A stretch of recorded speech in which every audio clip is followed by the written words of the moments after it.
Bonsoir et bienvenue dans Y'a des questions. C'est l'émission où on peut poser toutes les questions que l'on souhaite poser à un responsable religieux ou spirituel. C'est assez simple, hein. Vous allez dans le chat, vous postez un commentaire et puis c'est parti, on répond à vos questions. Ce soir, je reçois Jirev Mukoka, un fidèle auditeur, mais aussi l'animateur d'une chaîne YouTube qui parle de philo de la religion qui s'appelle MK Philo, et d'une autre chaîne YouTube qui parle de théologie, Dr Logos. Bonsoir Jirev, tu vas bien? Bonsoir, je vais bien, et toi? Ça va très très bien. Et ensemble, on va discuter ce soir un petit peu de race et de christianisme. D'ailleurs, en parlant de ça, j'ai voulu taper le titre de l'émission Twitch pour ce soir, et j'ai eu un petit avertissement me disant que le mot racisme était banni, était interdit. Aïe. J'espère qu'en parlant de racisme ce soir, nous ne serons pas bannés par Twitch. Mais voilà, on a le droit de mettre le mot race, ouais. Mais je n'ai pas eu le droit de mettre le mot racisme dans les tags. Ouais. Donc on va voir ce que ça va donner. OK. En tout cas, on avait vu qu'il y a 2 jours, c'était la journée internationale pour l'élimination de la discrimination raciale, hein. C'était le 21 mars, et donc ça tombe bien de discuter de la question de la race, du racisme et du christianisme. On Ouais. peut se demander notamment, est-ce qu'il y a différentes races humaines? C'est Mmh. une question qui peut être complètement débattue. Et récemment, un youtubeur, Homo Fabulous, a posté une vidéo pour indiquer que non, non, clairement non, il n'y a pas différentes races, mais les choses sont un peu plus compliquées, on va en Ouais. discuter. C'est aussi l'occasion de se poser la question, c'est quoi le racisme? Parce qu'en fait, c'est pas sûr que tout le monde partage la même définition Ouais. de ce qu'est le racisme, et du coup, on risque d'appeler une personne raciste alors que Alors pour que une autre, ça ne rentre pas dans la même définition, donc ça peut être problématique. mmh. Surtout que, rappelons-le quand même, le racisme est un délit, donc vaut mieux bien s'entendre sur ce que l'on entend par là. Ouais. Le christianisme... Ah, tiens, on a un commentaire là. Salut, j'ai vu l'invité face à 2 kémistes, dirons-nous. Ben oui, justement, c'est pour ça que j'ai invité Jirève Mukoka, c'est parce que il a débattu face à des kémistes. Mais n'allons pas trop vite, Ouais. je vais y venir, hein. Donc, parmi les questions qu'on va aborder ce soir, est-ce que Ouais. le christianisme est raciste? Est-ce que le christianisme, c'est une religion qui est colonialiste et qui est esclavagiste? Est-ce que l'Afrique doit rejeter les religions abrahamiques et se retourner vers plutôt ses racines ancestrales sur un point religieux, retourner vers un nouveau mouvement dont j'ai quelque peu entendu parler à droite à gauche, qui s'appelle le kémitisme. Et Ouais. justement, on va parler de tout ça durant l'émission. Donc on va essayer de faire peut-être une première partie qui va parler de race et racisme, Ouais. et une deuxième partie christianisme, racisme et alternatives religieuses, nouveaux mouvements religieux, comme par Ouais. exemple le kémitisme. Mmh. Mais toi-même, Jirève, tu es noir et tu es chrétien, hein. Tu es noir, ça n'échappera à personne, et tu es chrétien aussi. Ça peut échapper, mais comme je le dis, vu ton background, Ouais. tu t'es largement intéressé à la question de la relation entre les deux. Tu as réfléchi à ces questions, notamment sur ta chaîne YouTube, et puis, comme l'indiquait dans les commentaires Fraud Sniper, tu as aussi participé à des débats avec des kémites. Donc tout ça, c'est des questions qui t'ont habité Ouais. pour des raisons personnelles ou des raisons de débat. Et donc ce soir, on va discuter de tous ces sujets. Encore une fois, si vous avez des questions, n'hésitez pas à les poster dans le chat, on y répondra. Mais avant d'aborder toutes ces questions, j'aimerais d'abord rapidement que tu nous parles de toi et que tu nous expliques comment, en quelques mots, en quelques phrases, tu en es venu à la foi chrétienne. Eh bien, comme dit, je m'appelle, Jirève Mukoka, bonsoir à tous. Je sais pas comment commencer. Comment j'en suis venu au christianisme? Bon, je suis né dans une famille qui était déjà, chrétienne à la base. Donc, c'est une famille congolaise, donc je suis congolais. Mon père et ma mère étaient déjà, chrétiens et ça fait partie enfin, j'ai, grandi avec une éducation chrétienne, disons ça comme ça. Comment dire? Heu, mes parents étaient issus du catholicisme et du coup, après, ils sont devenus évangéliques. Donc je viens d'un milieu évangélique, je suis né dans le milieu protestant évangélique et j'ai grandi là-dedans. Il y a quand même eu une période où je me suis posé, enfin, où j'ai, de par, des confrontations avec des personnes qui ne pensaient pas comme moi, hein, que ce soit à l'école ou quoi, de par, certaines questions sur, enfin, j'ai commencé à avoir une phase de déconstruction, donc vers l'adolescence, sur, ce que je croyais, sur ce qu'on m'avait enseigné et donc j'ai quand même eu une, période où, j'ai commencé à faire les recherches et pas juste à me dire, «Je vais croire tout ce qu'on me raconte, tout ce que mes parents me racontent, tout ce que les pasteurs me racontent dans les églises» et que moi-même je vais, chercher, à dans les sources, donc dans la Bible, et qu'est-ce qu'est réellement le christianisme? Et j'ai, vu qu'il y avait quand même une grande distance entre la culture, chrétienne et ce que disait la Bible réellement. C'est-à-dire, ce que j'appelle la culture chrétienne, c'est ce qu'on nous enseigne, heu, à l'église, dans le milieu chrétien et en fait, ce que réellement dit la Bible. Après, ça m'a amené à m'éloigner un peu de comment dire? De cet aspect, dogmatique des églises, où, c'est le pasteur qui dit et c'est les parents qui disent et donc on doit croire et cetera et je suis allé, m'intéresser plus à des éléments à des arguments intellectuels en fait pour me déterminer, comment dire, dans ce que je crois par rapport à la foi chrétienne.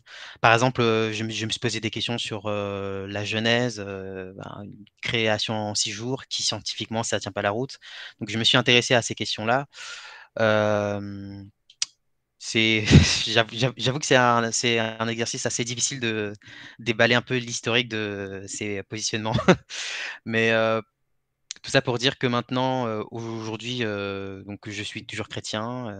Je suis issu d'un milieu évangélique, mais je ne partage pas forcément tout. Et en vrai, j'en suis arrivé à un point où je me qualifierais pas forcément dans une des confessions chrétiennes.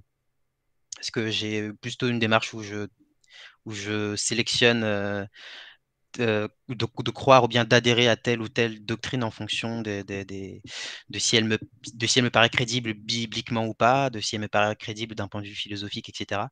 Donc c'est une démarche aussi qui se nourrit un peu des sciences. Donc j'ai vraiment un christianisme beaucoup plus intellectualisé, on va dire ça comme ça. Et donc, Ouais, tu t'es voilà. approprié, tu as réfléchi ta foi personnelle. Voilà, En un mot, exactement. quoi. Hein. C'est T'as ça. passé une période à l'adolescence, ça a été un petit peu une période de remise en question et Ouais, d'appropriation personnelle de la foi. c'est C'est un ça. schéma assez classique, en fait, hein, Mm, mm, en réalité. Et mm, justement, est-ce que le thème de ce soir, hein, c'est donc race, racisme et christianisme, est-ce que dans ta vie personnelle, tu as vécu des moments mhm. où tu t'es dit que tu étais victime de racisme? En vrai, peut-être que certains noirs, enfin certaines personnes enfin certains confrères me tomberont dessus, mais en vrai, enfin vraiment, non. Sincèrement, j'ai jamais vraiment vécu personnellement enfin, d'actes racistes ou de discrimination raciste. En revanche, j'en ai beaucoup entendu parler dans le témoignage d'autres personnes noires, que ce soit que ce soit dans mon entourage, que ce soit via Internet.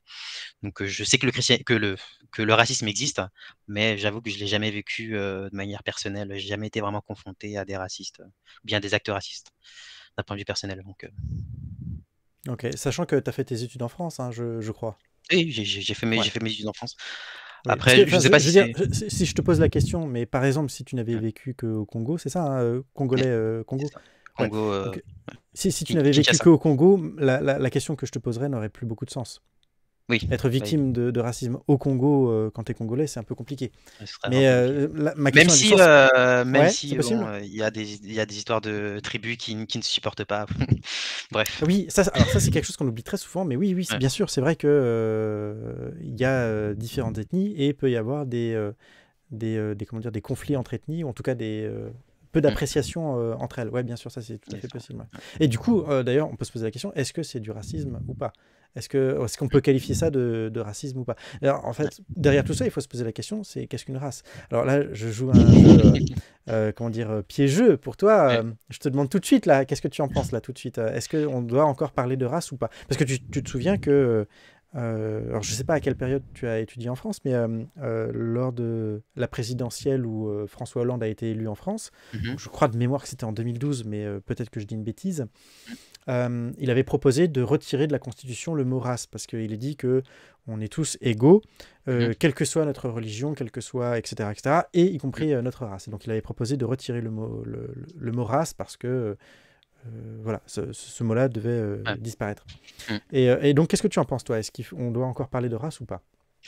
Bah, le problème, c'est qu'il faudrait définir le mot race et effectivement, j'ai pas l'impression que enfin, j'ai l'impression qu'il y a 2 définitions qui se superposent, enfin 2 ouais, 2 définitions qui se superposent. À cette question, faut-il parler de race? Du coup, je dirais oui et non. Oui, dans le sens où, si on entend par race, le fait qu'il y ait, des caractéristiques, physiques, d'apparence, ou biologiques différentes et qu'il y a des groupes qui ne se ressemblent pas et que c'est ça qu'on appelle la race, dans ce cas, oui, on peut encore parler de race. Mais si, par race, c'est, qu'il y a des comment dire? Enfin des groupes, qui sont soit non humains ou soit des humains d'une, d'une valeur inférieure, qui n'aurait pas les mêmes droits que les autres. Dans ce cas, je pense que, enfin, même scientifiquement, il me semble que c'est totalement aberrant.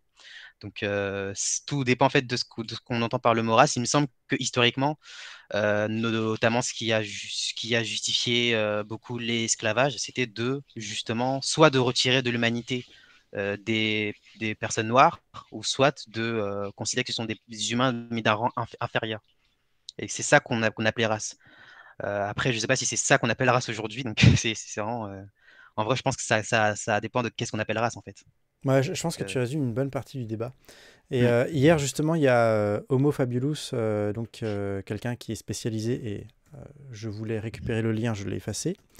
Quelqu'un qui est spécialisé en biologie, notamment, et qui, donc un vulgarisateur hein, sur YouTube, qui est spécialisé en biologie. Et donc, je vais trouver le lien et l'afficher.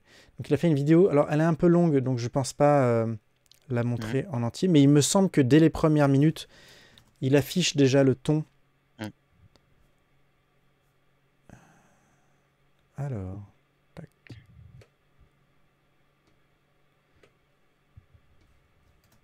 Alors c'est assez étrange, je n'arrive pas à copier le lien. Une seconde. Habituellement, ça marche sans problème. Et là, j'ai un autre document qui apparaît. Voilà, ça va être bon.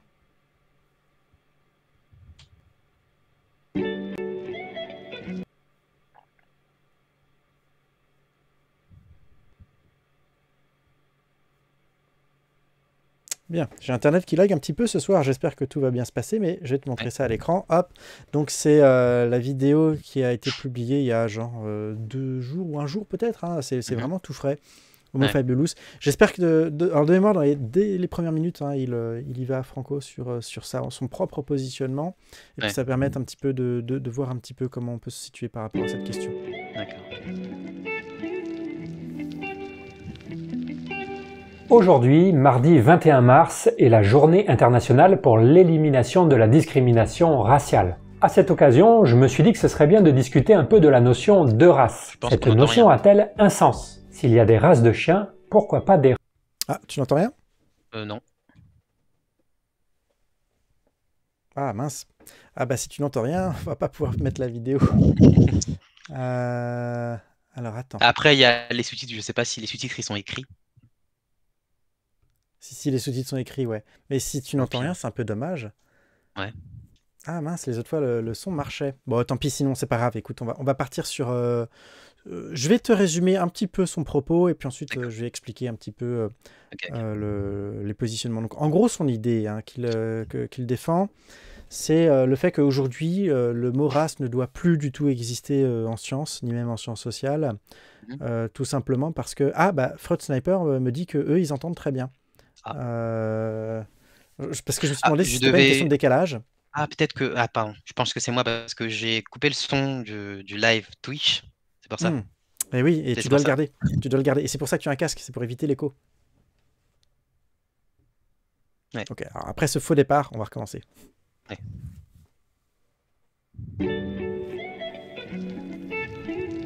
Ah, c'est bon. Parfait. Aujourd'hui, mardi 21 mars, est la journée internationale pour l'élimination de la discrimination raciale. À cette occasion, je me suis dit que ce serait bien de discuter un peu de la notion de race. Cette notion a-t-elle un sens? S'il y a des races de chiens, pourquoi pas des races d'humains? Que dit la science sur cette question? Et même, que disent les sciences? Puisque pour répondre à cette question compliquée, on va avoir besoin de toutes les bonnes volontés.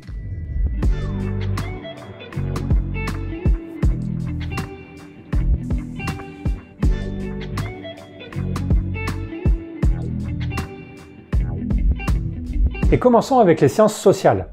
On fait souvent remonter les débuts du racisme au XVIIe, XVIIIe et XIXe siècle. Pourquoi? Parce qu'à cette époque, les scientifiques se mettent à tout classer. Ils classent les plantes, ils classent les animaux, ils classent les cailloux et ils classent les humains. La couleur de peau en particulier, une caractéristique facilement observable, est utilisée comme base de ces classifications. On distingue à l'époque la race rouge, la race blanche, la race jaune et la race noire. À chacune de ces races est attribuée des caractéristiques. La race rouge serait colérique, la race blanche sanguine, la race jaune mélancolique et la race noire flegmatique. Mais très vite, on va aller plus loin que la couleur de peau et on va se mettre à utiliser d'autres critères comme la taille du crâne, la taille des squelettes, le volume des muscles, les empreintes digitales et même la pilosité. Et oui, même les torses velus sont mis à contribution. J'ai eu l'occasion de discuter de ces sujets avec l'historienne Delphine Peretti-Courtis, membre du laboratoire TELEM à l'université d'Aix-Marseille, et le généticien Bernard Binet-Trulli, directeur de recherche à l'INSERM. Delphine confirme cette tendance de la science du 19e siècle à vouloir mesurer et quantifier à tout va. Ils ont essayé de classer les groupes humains par la texture des cheveux, mais aussi des poils. Alors il y a des textes, des monographies raciales dans l'ensemble de l'Europe où l'on retrouve ces classifications, ces tentatives de classification. Et ces débats, qu'on pourrait penser purement scientifiques à première vue, n'ont jamais été complètement exempts de politique. D'abord parce que certains scientifiques ne faisaient pas que classifier les humains, ils les hiérarchisaient et les essentialisaient également. Ça veut dire quoi? Ça veut dire qu'ils ne disaient pas seulement « ce groupe d'humains est différent », ils disaient aussi « ce groupe d'humains est inférieur », c'est la hiérarchisation, et il disait « toute personne appartenant à ce groupe peut se réduire à ces quelques caractéristiques que l'on a identifiées », ça c'est l'essentialisation. La hiérarchisation et l'essentialisation sont deux caractéristiques importantes du racisme. Le racisme non seulement met l'humain dans des boîtes, mais postule aussi que certaines boîtes valent mieux que d'autres et qu'il est impossible d'en sortir. Et la deuxième raison pour laquelle la notion de race a tout de suite été politique, c'est qu'elle permettait de justifier un certain nombre de méfaits, d'abord l'esclavage au XVIIIe siècle et plus tard la colonisation. Jules Ferry a prononcé une phrase restée célèbre lors d'un discours à la Chambre des députés en 1885. Il y a pour les races supérieures un droit, parce qu'il y a un devoir pour elles. Elles ont le devoir de civiliser les races inférieures. Ces idées racistes ne se trouvent pas que dans les sphères intellectuelles. Elles diffusent dans la société dans son ensemble par les manuels scolaires, la presse, le théâtre, la littérature, la publicité et les musées. En 1882, à la Porte-Maillot, vous n'auriez pas trouvé comme aujourd'hui des alpagas en exposition, vous auriez trouvé des Indiens d'Amérique du Sud. Les politiciens utilisent aussi la notion de race à des fins nationalistes. Les pays européens en guerre se servent de cette notion pour exalter les sentiments d'appartenance à la nation. On va glorifier les Gaulois en France, les Germains en Angleterre ou en Allemagne, et bien sûr les Aryens dans l'Allemagne nazie. Ces derniers exemples montrent que le racisme peut aussi être culturel. La notion de race ne repose pas forcément sur des critères biologiques, mais peut aussi se fonder sur l'appartenance à un groupe, à une communauté ou à une religion. Le racisme s'est en quelque sorte diversifié depuis ses origines purement biologiques. Le sociologue Pierre Bourdieu a un jour eu un mot célèbre à ce sujet. Il y a autant de racisme qu'il y a de groupes qui ont besoin de se justifier d'exister comme ils existent. On peut même retrouver du racisme entre les habitants d'une même ville, qui partagent tous les mêmes caractéristiques sociodémographiques, appartiennent tous à la classe ouvrière et ont tous la même couleur de peau, mais se distinguent par leur date d'arrivée dans la ville. C'est ce qu'on pourrait appeler du racisme sans race. Ces deux grands facteurs qui ont historiquement favorisé le développement du racisme, la colonisation et la guerre, nous semblent aujourd'hui éloignés. Mais ça ne veut pas dire que le racisme a disparu. Le problème du racisme, c'est qu'il prend maintenant des formes plus sournoises.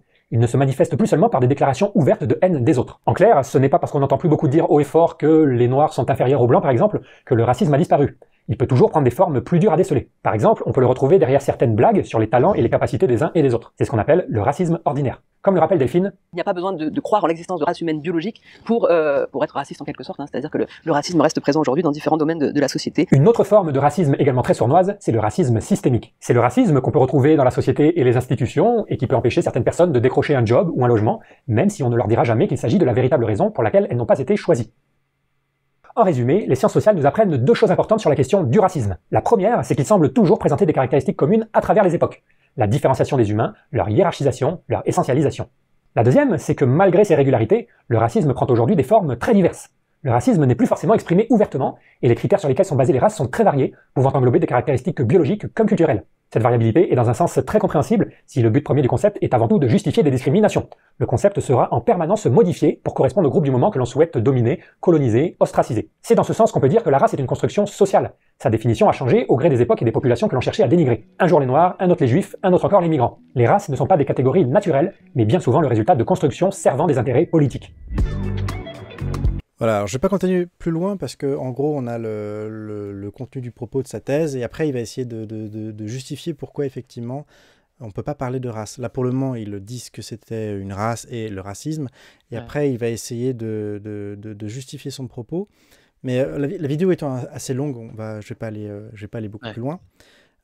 Donc, ce qu'il retient, lui, dans la notion de race, c'est l'idée d'une essentialisation. C'est-à-dire que tous les membres d'une même race partagent des propriétés identiques, universellement, et exclusives à leur groupe. Hein, c'est des propriétés en propre. Et une hiérarchisation. C'est-à-dire qu'il y a des races qui sont supérieures et des races qui sont inférieures. Alors, moi, personnellement, après on va en discuter, ce qui m'a un petit peu gêné dans sa position, c'est qu'en fait, il défend là un usage très daté de la notion de race, et notamment celle à l'époque où apparaissent les tentatives de classifier les êtres humains, et à une époque où on commence la colonisation. Parce Donc, que la définition qu'il utilise n'est pas pertinente aujourd'hui? mais justement, si tu regardes par exemple la Stanford Encyclopedia of Philosophy, Mhm.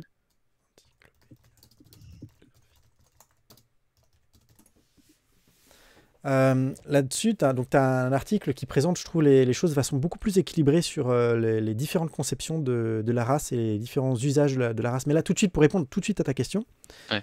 si c'est le cas, je ne comprendrais pas, par exemple, qu'aux États-Unis, Mhm. on dise que quelqu'un est de race blanche ou de race noire, ou de race asiatique, ou de race latino, etc. Ça n'aurait pas beaucoup de sens si c'était une hiérarchisation. L'État lui-même ne reconnaît pas de hiérarchie entre les races aux États-Unis. D'accord. Donc, si par définition la race impliquait par exemple une Hiérarchie. hiérarchisation, ça poserait tout de suite un problème. Il y aurait une contradiction à l'intérieur même de la D'accord. Constitution et des pratiques politiques américaines. Ouais. Donc, clairement, on ne peut pas dire que la notion de hiérarchisation soit automatique à D'accord, avec la l'intérieur notion de race. Je vois. de la notion de race. Oui, tout à fait. Alors, cet article est vraiment super bien et je le conseille à tous ceux qui ont le temps de le lire. Il est long, hein, certes, et c'est pour ça qu'on ne peut pas le lire et il doit faire l'équivalent d'une vingtaine de pages. Ouais. Mais il est vraiment très intéressant.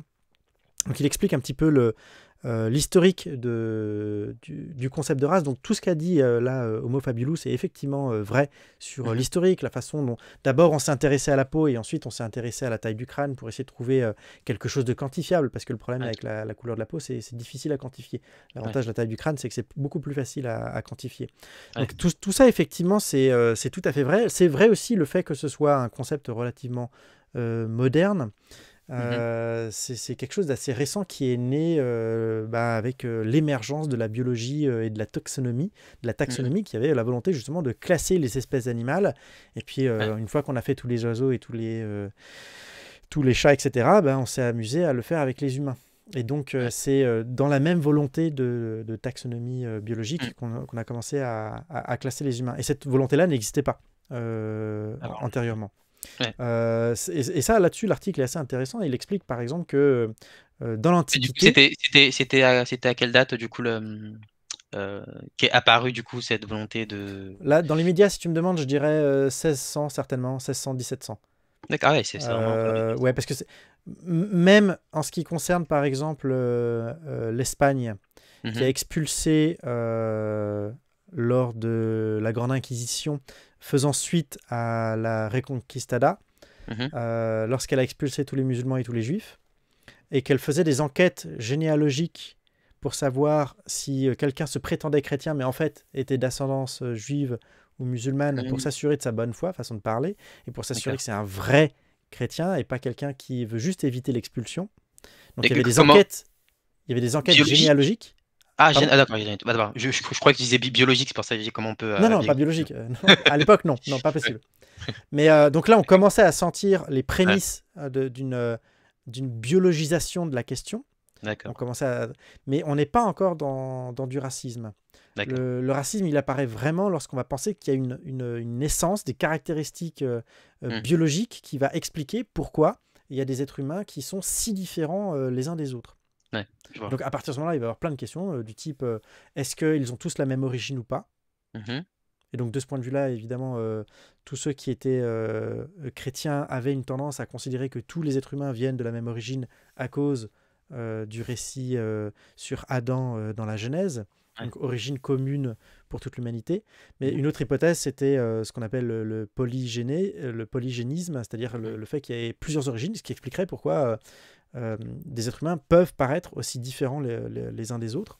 Ouais. Ça a été une Je, thèse je me relativement à la mode. je me souviens avoir eu cette discussion avec ma famille et que moi j'essayais, enfin moi j'essayais de leur expliquer, enfin de ce que moi j'ai vu, hein, scientifiquement parlant, que il était tout à fait possible que, enfin on sait pas trop s'il y a eu des premiers, enfin il y a une étape qui est tellement lointaine quand on monte dans la biologie qu'on peut pas savoir vraiment si les hommes étaient de quelle couleur de peau, mais qu'il est possible que placés dans un environnement donné à une grande échelle, eh bien, les gens deviennent noirs ou deviennent blancs, etc. Et que c'était une question d'environnement qu'il n'y avait pas forcément besoin. Parce qu'en fait, j'ai eu cette discussion parce qu'il y a un ami qui me disait, enfin, lui, sa théorie, c'est en fait la Genèse est, comment dire, parle, enfin, n'est pas littérale. Et en fait, il y avait plusieurs générations qui ont été créées en même temps par Dieu des générations, enfin, premier couple noir, premier couple chinois, premier couple blanc, parce que lui disait, il n'y a pas d'autre solution, comment on peut expliquer qu'il y ait autant de races? Et donc lui, il expliquait comme ça. Et moi, j'ai dit D'accord. oui, mais enfin, il y a une autre hypothèse qui est plus scientifique, c'est que les gens aient eu les caractéristiques physiques qu'ils ont grâce à l'évolution. Quand tu places quelqu'un dans un environnement, bah, il change, Mais il s'adapte. justement, le darwinisme a vraiment eu un rôle important dans le fait de mettre un terme au polygénisme. Parce qu'il y a Ouais. l'idée que de toute façon, il y a un être commun, un ancêtre commun Voilà, ouais. à tous les êtres vivants. Mm.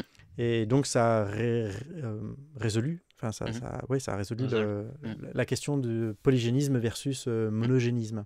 Mais certains voient la théorie de l'évolution comme une justification au racisme. J'avoue que ça m'étonne un peu du coup. Mais oui, parce qu'à la fois, le Mm. darwinisme a résolu cette question du Mhm. est-ce qu'il y a monogénisme ou polygénisme, Mhm. mais on pouvait toujours supposer qu'à l'intérieur de l'humanité, Ouais.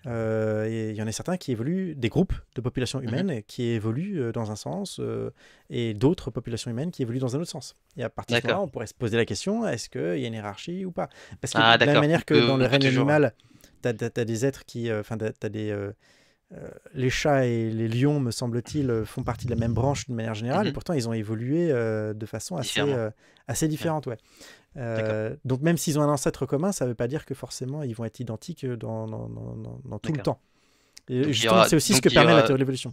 Ouais, donc en fait, il y a toujours un moyen de chercher de la hiérarchisation quelque part, quoi. Ouais, mais là où le darwinisme aussi va mettre un peu un terme à la question des races, c'est que le racisme se présentait, et c'est justement ce sur quoi insiste Homo fabulus, insiste sur l'essentialisation et sur la fixité de ces critères. Ah, d'accord, ouais. C'est-à-dire qu'il reste permanent de génération en génération. Ouais. Et ce sont des critères qui sont ce qu'on appelle discrets. C'est-à-dire qu'ils appartiennent à une race en propre, et si tu vas regarder dans une autre race, tu ne retrouveras jamais cette caractéristique. Et si tu regardes parmi tous les membres de cette race, tous partagent la même caractéristique. Cette caractéristique, ok. Et le seul problème, c'est que c'est pas vrai. Un argument que présente notamment Homo fabulus, par exemple, c'est le caractère continu de la tonalité de la peau. Le fait que le ton de la peau, la couleur de peau, c'est pas ou bien tu es d'un coup noir, ou bien tu es d'un coup blanc, jaune ou rouge, etc. En fait, c'est toute une diversité, un panel de couleurs, et il n'y a pas de passage de saut de l'un à l'autre, mais en réalité, on a des différences de degrés. Et donc, ça efface la notion de race, parce que la notion de race servait justement à dire qu'on peut mettre des boîtes, on peut mettre une frontière très nette entre les individus, alors que ça ne marche pas. Alors, puis, aussi, moi, il y a quand même aussi un élément qui m'avait marqué dans la notion de race. Après, je sais pas si c'est vraiment une définition qui a existé ou pas, mais il me semblait que une définition que j'avais eue en plus dans mes cours de SVT, je crois, c'était la notion de la compatibilité, la possibilité pour les deux individus de se reproduire ou pas. Alors ça, c'est dans l'espèce. Pour définir l'espèce, ouais. Pour définir l'espèce. D'accord. Pour définir l'espèce, il y a effectivement la possibilité de se reproduire. Ouais. D'accord. Parce que du coup, l'argument qu'on pourrait sortir, c'est le métissage. Enfin, du coup, les métis, on les met où? Est-ce qu'on les met dans les boîtes blanches ou bleu noir Ouais, mais justement, c'est ça un peu le problème avec le racisme. Hein. C'est-à-dire que tous appartiennent à la même espèce, mais ce sont des races différentes. Tu vois, ça veut dire qu'il y a quand même une distinction à l'intérieur de la même espèce. C'est le principe après de la race, c'est une distinction au sein même. C'est comme les chiens. Quoique je connais très mal la question des chiens, mais ils appartiennent tous à la même espèce, donc je suppose qu'ils peuvent normalement se reproduire entre eux. J'ai déjà vu des chats de différentes races se reproduire et donner des comment on appelle ça, c'est pas des bâtards, mais comment on appelle ça quand on a un animal qui est issu de deux races différentes? Ah, je crois que je connais des croisés. Ouais. Mais ils peuvent se reproduire aussi parce qu'ils appartiennent quand même à la même espèce, même s'ils ont des caractéristiques, un phénotype qui est différent. Par exemple, la longueur des poils, la couleur, la forme un peu de la tête, ce genre de choses, la pilosité qui est différente. Mais malgré tout, ils appartiennent quand même à la même espèce, et donc ils peuvent du coup se reproduire. Je vois. Mais là où ça me pose problème, c'est justement que Homo fabulus ne présente que le concept historique de la race, alors qu'il y a beaucoup d'autres possibilités qui sont présentées dans cet article. Alors, c'est la deuxième partie de l'article. Ouais. Dans les débats, il y a notamment 3 positions qui sont possibles. Il y a le racial scepticism, enfin le scepticisme racial, le constructivisme racial et le naturalisme racial des populations. On va appeler ça comme ça en français. Et donc, en gros, le racial scepticism, c'est l'idée que défend Homo fabulus. C'est-à-dire que puisqu'il n'y a pas de... Il n'y a rien qui correspond à la notion de race. Il n'y a pas cette espèce d'essence fixe d'un groupe d'individus, puisque ça n'existe pas dans la réalité. Du coup, les races n'existent pas. Ça, c'est le racial scepticisme, le scepticisme des races. Et il y a aussi le racial constructivisme, le constructivisme des races, qui consiste à dire que ce sont des constructions sociales. Et à partir de ce moment-là, les individus, ils ont quand même des identités dedans. Donc peut-être que ça peut aussi leur servir. Il y a aussi ça, cette question-là. Par exemple,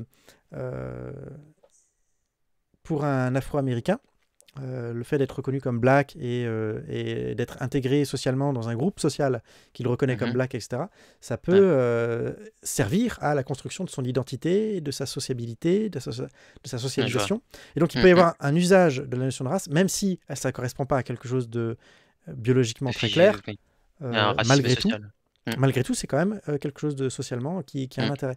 Et en ce sens-là, il me semble que Homo fabulus va beaucoup trop vite quand il dit que c'est scientifique en aucun sens, ni dans les sciences biologiques, ni dans les sciences humaines. Ça me semble être... Alors que justement, comme tu as dit, il me semble que... d'ailleurs, il me semble que que beaucoup de personnes elles-mêmes se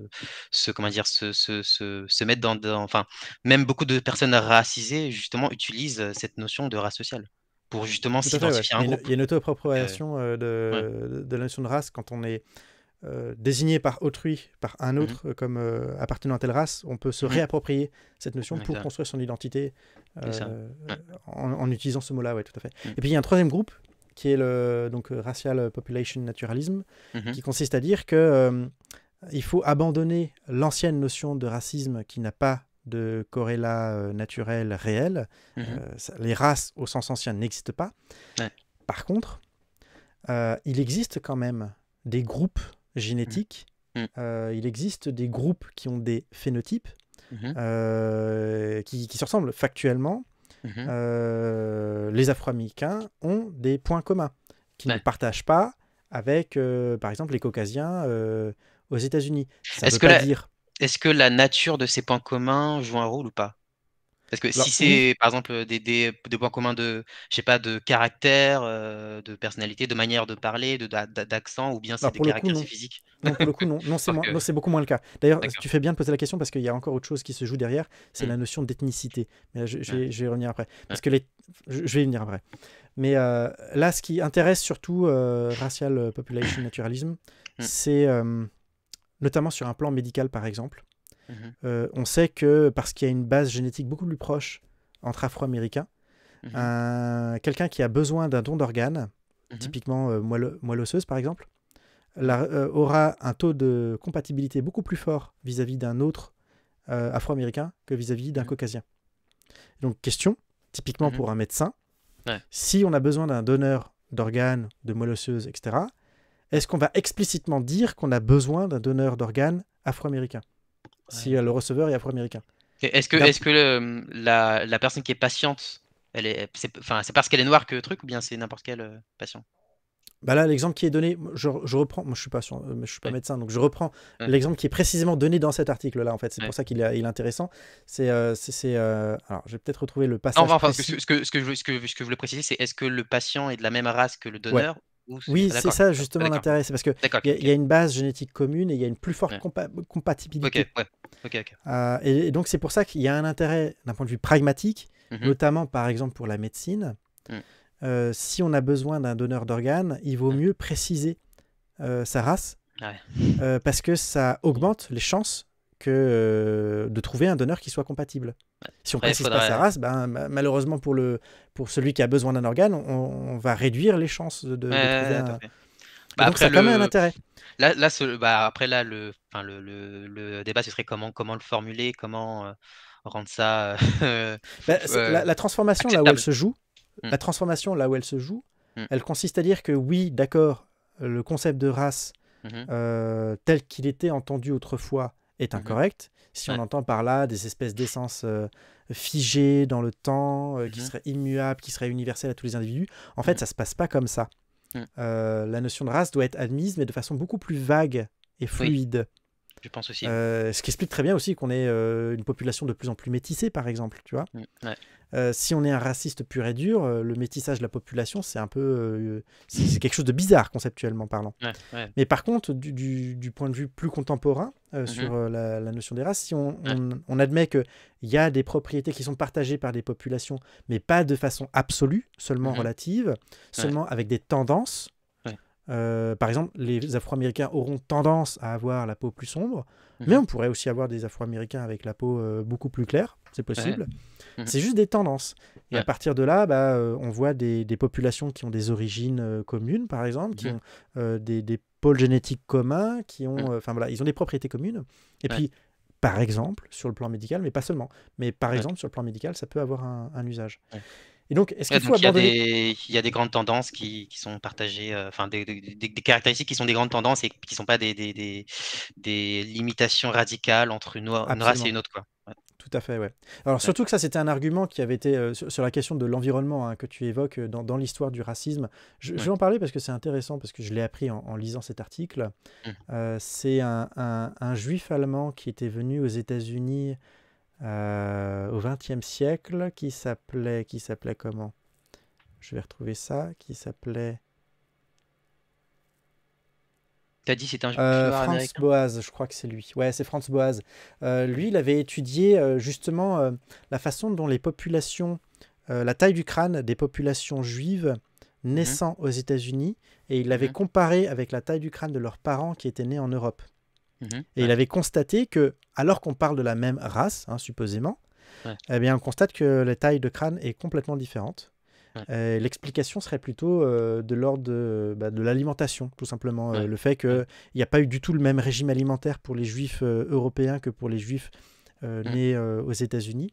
Et Ouais. donc, donc ça, c'est l'argument phare, celui qui est le plus connu, mais sur pas mal d'autres facteurs, Ouais. il a montré que l'environnement L'environnement. jouait un rôle fondamental, Ouais. de telle sorte que la plupart des critères qui étaient utilisés par les partisans du concept de la race classique, en Ouais. fait, n'étaient pas valables parce que l'environnement jouait bien plus, en réalité, que l'hérédité, comme le voudraient les partisans du concept de la Ouais. race. Il me semble que c'était aussi William Dubois du coup qui avait aussi démontré ça. William Dubois qui est un Afro-Américain qui est considéré comme l'un des premiers à avoir accédé à des études universitaires très hautes. Du coup, ouais, il me semble que lui, justement, c'était sa manière dont il était sorti de cette, enfin, du discours ambiant à son époque où c'était effectivement que la différence entre, enfin, ce qui explique la différence, je sais pas, de réussite sociale ou je sais pas quoi entre les noirs et les blancs, c'était des caractéristiques biologiques et il a montré que c'était plus l'environnement et le déterminisme social et environnemental. Et puis, il a même utilisé cet argument, comme tu dis, pour les juifs. C'est-à-dire que quand tu es dans un ghetto, c'est normal que les personnes qui sont dans les ghettos voilà, n'aient pas les mêmes caractéristiques, je sais pas, intellectuelles que les personnes plus hautes, parce que ça s'explique simplement par le déterminisme social, quoi. Tout Ouais. à fait, ouais. Et donc la question, si il existe des races, à supposer, alors évidemment il faut comment dire, comprendre autrement le concept que de la façon classique qui implique une essentialisation des caractéristiques qui sont universellement partagées par tous les membres d'une même race et une hiérarchisation. Mais si on évite complètement cette notion-là, il reste encore après à savoir ce qu'est le racisme et quand est-ce qu'on est raciste. Et alors là-dessus, j'avais vu une vidéo qui pour le coup n'est pas du tout... pas un télo, hein, c'est des questions qui sont posées à des gens sur la chaîne Cru. C'est sur youtube.com. Alors je sais plus combien de temps dure la vidéo. Je vais vérifier ça.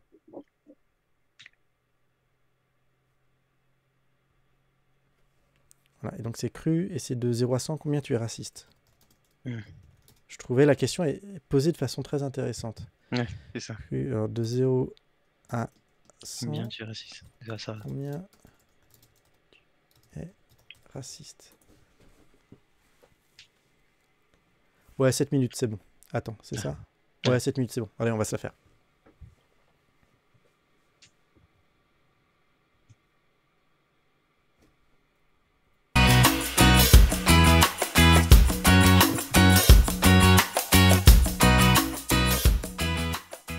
De 0 à 10, combien tu te sens raciste? Combien je me sens raciste? Oh, elle tue. Ah, celle-là, j'étais pas sûre que vous auriez osé. Ok. Oh yes, j'adore. Attends, 10, t'es raciste ou t'es pas raciste? C'est dans quel sens? Non, 0, t'es pas raciste, Ok. t'es raciste. 0 étant totalement ouvert d'esprit et 10 étant Jean-Marie Le Pen. Alors là...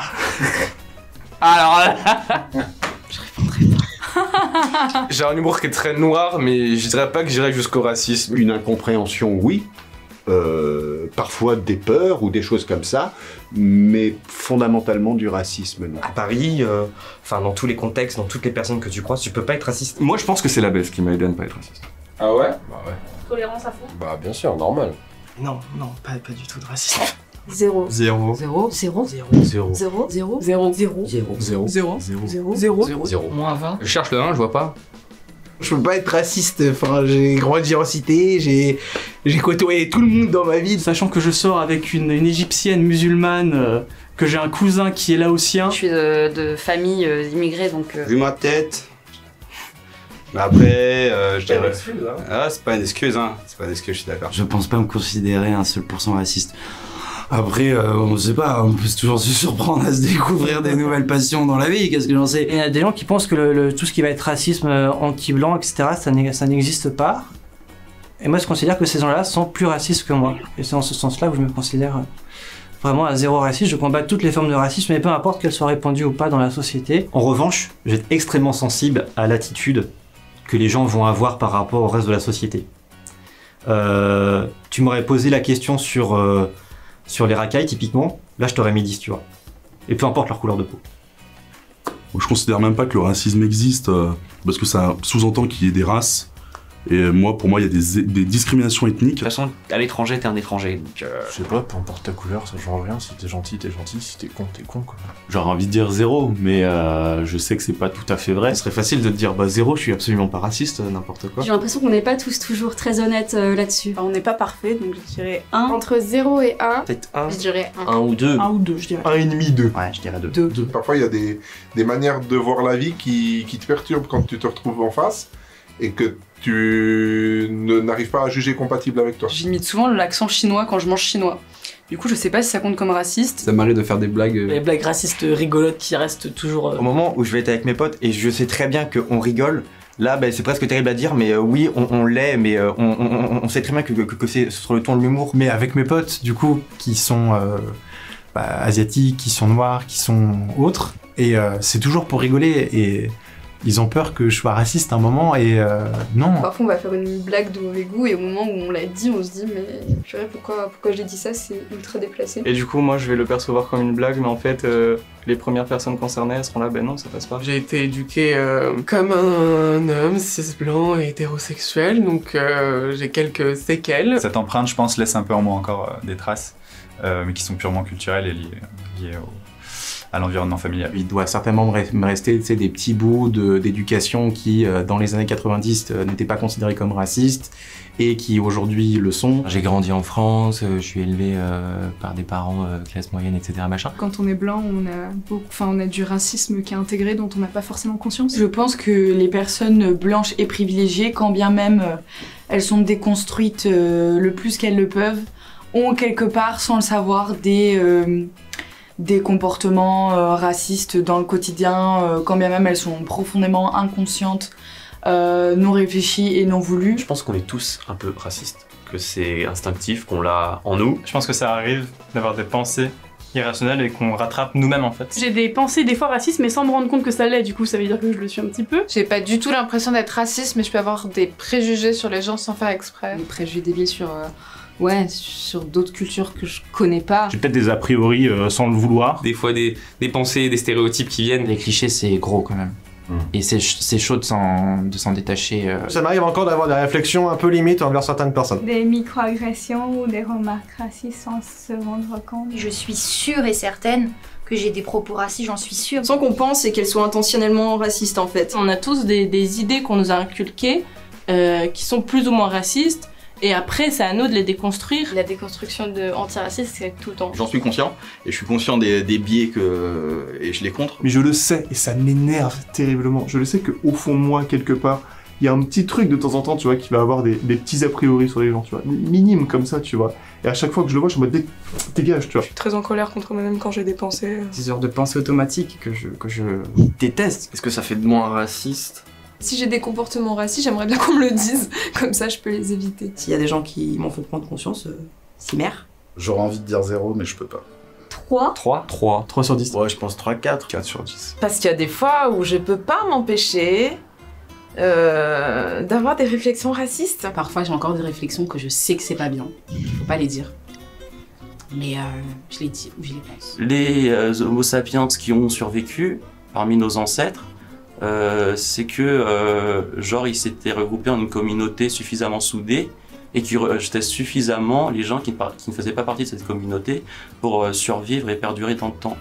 Donc je pense que en fait c'est ancré en nous. Ce qu'on connaît mal, ce qu'on ne côtoie pas, on va le stigmatiser. De mon expérience, tous mes agresseurs, c'était des Noirs et des Arabes, tu vois, des mecs qui m'ont harcelé, racketté, parce que je me suis fait racketter. Tout le temps, c'était des Noirs et des Arabes. Est-ce que ça veut dire que je suis raciste? Non. Mais en fait, inconsciemment, je vais juste me méfier, tu vois. Genre, une petite barrière. Après, quand je vais apprendre à te connaître, tranquille, t'es mon frère, t'es mon pote, t'es tout ce que tu veux. J'étais agressé que par des personnes de couleur. Donc forcément, en fait, inconsciemment, c'est un instinct de survie, je pense. En fait, c'est pas vraiment du racisme, c'est plus de l'appréhension. Et je pense que c'est pas bien, faudrait corriger ça. C'est quelque chose sur lequel je veux bosser parce que je sais que c'est rempli de peur. Je pense que tout le monde est 5 sur 10 et les vrais cons passent au-dessus de 5. Un petit 5. Mais c'est pas vraiment du racisme en fait, je sais pas comment expliquer ça. Bah, je suis raciste, on va dire 8 sur 10 du fait qu'il y a des personnes d'origine différente que j'aime pas. Ensuite, il y a des personnes très bien et des personnes très mal, mais disons que sur le fait que quand j'allais en boîte de nuit, j'arrivais une fille blanche. Ils disaient que j'étais plutôt attiré par les noirs. Et je sais qu'il y a des personnes noires, bah, je drague les blanches, je fais des couples mixtes, je la ken et ensuite je me barre.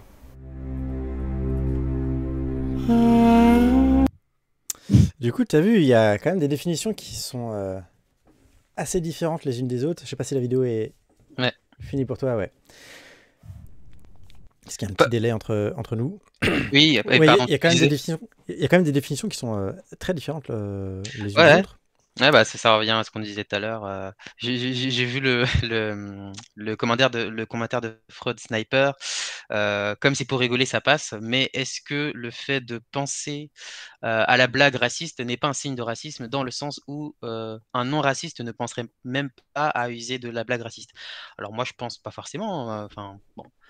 Parce que, par exemple, moi, parfois, si je peux faire des blagues, bien rire de blagues racistes, même qui sont même faites contre les Noirs, et parfois ça me fait rire. Hein. Après, je sais pas si c'est de l'autodérision, c'est jouer sur les stéréotypes. Et t'as pas besoin d'être raciste pour faire des blagues racistes. Je ne pense pas. Après, les juifs qui font des blagues juives. Ouais, c'est ça. Après, c'est vrai que dans la vidéo, un élément qui était revenu, bah, c'était forcément la difficulté à définir clairement le fait d'être raciste. Donc, du coup, j'avais l'impression que tout le monde se disait à la fois je ne suis pas raciste, mais dans un sens, si un peu, parce que il y a peut-être des éléments. Et du coup, j'ai l'impression que c'était à la fois peut-être des actions faites. Enfin, ce qu'ils appellent raciste, j'ai l'impression que ça peut être des actions faites qui peuvent blesser une personne raciste. Par exemple, quand on voit un Chinois et qu'on fait et donc ils vont dire ouais mais je suis pas raciste mais c'est raciste. En fait c'est ça qu'en fait que j'ai un peu compris. Oui, parce qu'à un moment donné il y avait la question du caractère inconscient du racisme. Voilà, du caractère inconscient. On peut avoir un comportement raciste sans être raciste. Mais ça justement il y a l'émission avance, mais j'aimerais aussi parler de Peggy McIntosh. Je sais pas si tu en as déjà entendu parler sur la question des privilèges blancs. Privilèges blancs, j'ai entendu parler. C'est intéressant pour comprendre ce que veulent dire ces personnes-là, quand elles parlent de comportement inconscient Mhm. qui serait raciste ou de racisme systémique, Mhm. pour le coup, les privilèges blancs développés par Peggy McIntosh est assez intéressant. Mhm. Il y a plusieurs questions qui ont été abordées dans cette vidéo. Ouais. Et par exemple, le racisme anti-blanc. Est-ce Ouais. que toi, ça te parle ou pas? Ouais, bah justement par rapport à ce que tu viens de dire sur parce que en fait, si tu veux, bah, une petite anecdote, j'étais tombé sur une vidéo d'une youtubeuse noire que j'aimais beaucoup parce qu'elle parle beaucoup de choses que j'aime bien. Et titre de la vidéo, le racisme anti-blanc n'existe pas. Et moi j'ai fait quoi, comment ça et tout. Et du coup j'entre dans la vidéo, puis ensuite, enfin, elle a bien expliqué qu'il n'y a pas de racisme systémique anti-blanc. Mais il peut y avoir un racisme. Elle faisait la distinction entre deux types de racisme, le racisme interpersonnel et le racisme systémique, donc qui est organisé en fait, où il y a des structures dans la société qui en soi défavorisent des personnes d'un certain groupe racial, ou bien des structures qui favorisent certains comportements racistes, sans que les personnes qui sont racistes forcément le veuillent pas. Donc, Du coup, c'est une question de société alors. Je veux dire, tu peux ouais. être aussi dans une société dans laquelle être blanc serait une propriété défavorable, propriété au sens d'une qualité qu'on a. Ça pourrait être une propriété défavorable, et dans d'autres sociétés, c'est pas le cas. Ouais, tout à fait. En fait, du coup, ça dépend de la société dans laquelle on Ouais, est. je pense que c'est vraiment quelque chose qui est très contingent. C'est pas, du coup, c'est pas essentiel du coup au fait que les Noirs soient défavorisés, quoi, et que les Blancs soient favorisés. La blague raciste, je crois qu'on en a déjà parlé, mais ça, c'était une question qui a été pas mal évoquée, hein, la Ouais. question, est-ce que la blague raciste, c'est ou pas quelque chose de raciste? Il y avait celui aussi qui disait pas de race, donc pas de racisme. Ouais. C'est la solution à François Hollande, résoudre la question du C'est ça. racisme en supprimant le concept de race. Par Il y avait la question des clichés et des préjugés aussi. Ouais, les clichés et préjugés. Ouais, bah ça, je pense que c'était lié aussi à ce qui avait été dit dans la question de l'inconnu, que quand on ne connaît pas, eh bien, enfin, à la fois quand on ne connaît pas, du coup, on se méfie. Donc il y a la question de je me méfie de ce qui est inconnu et de ce que je ne connais pas, et du coup qui me fait peur.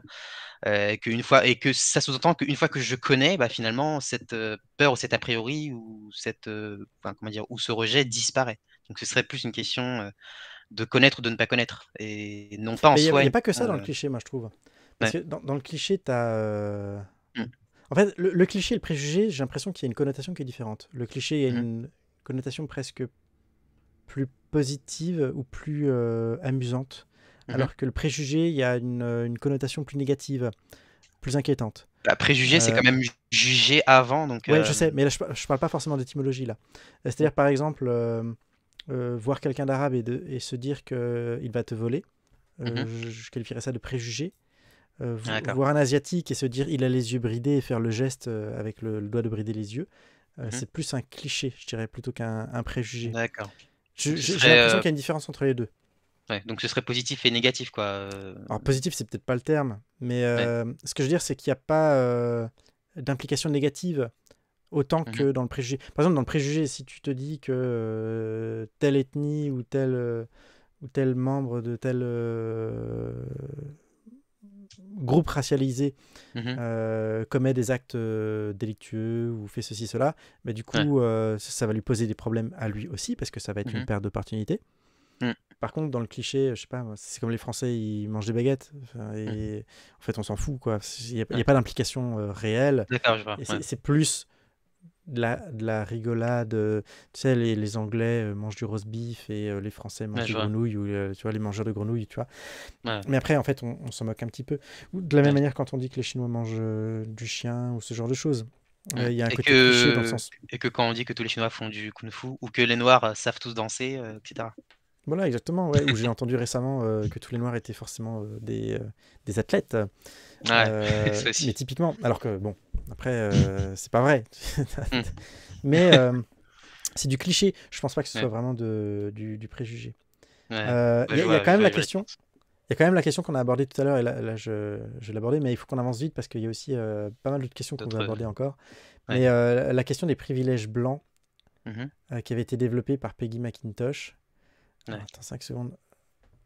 Ah, j'avais un PDF qui donne la liste. On peut checker ses privilèges.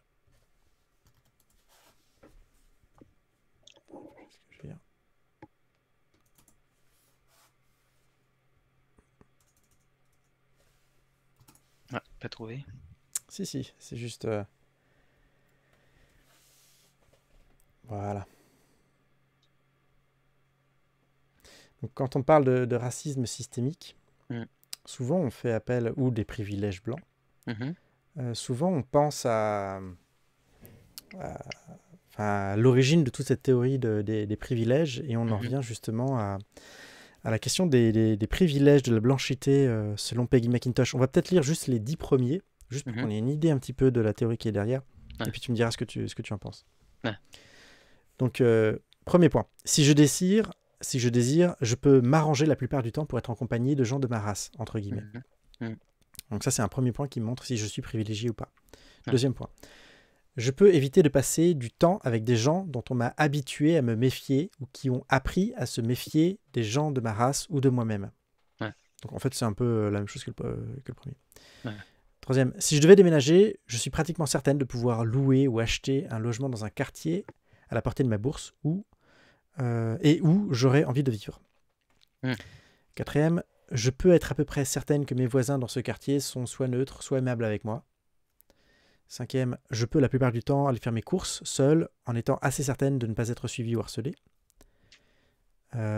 Sixième, c'est vrai que toutes ces notions-là, là je suis en train de les relire parce que ça faisait très longtemps que je les ai lues. C'est un peu étrange parce que là je me place le cinquième surtout. Ouais, là parce qu'en plus c'est une femme qui écrit. Ah, en plus. Ouais, et tu te dis, non. En fait, si c'est une femme qui écrit, non. Enfin, c'est bizarre. Donc 6. Je peux allumer la télé ou regarder la première page du journal et voir des gens de ma race sociale largement représentés.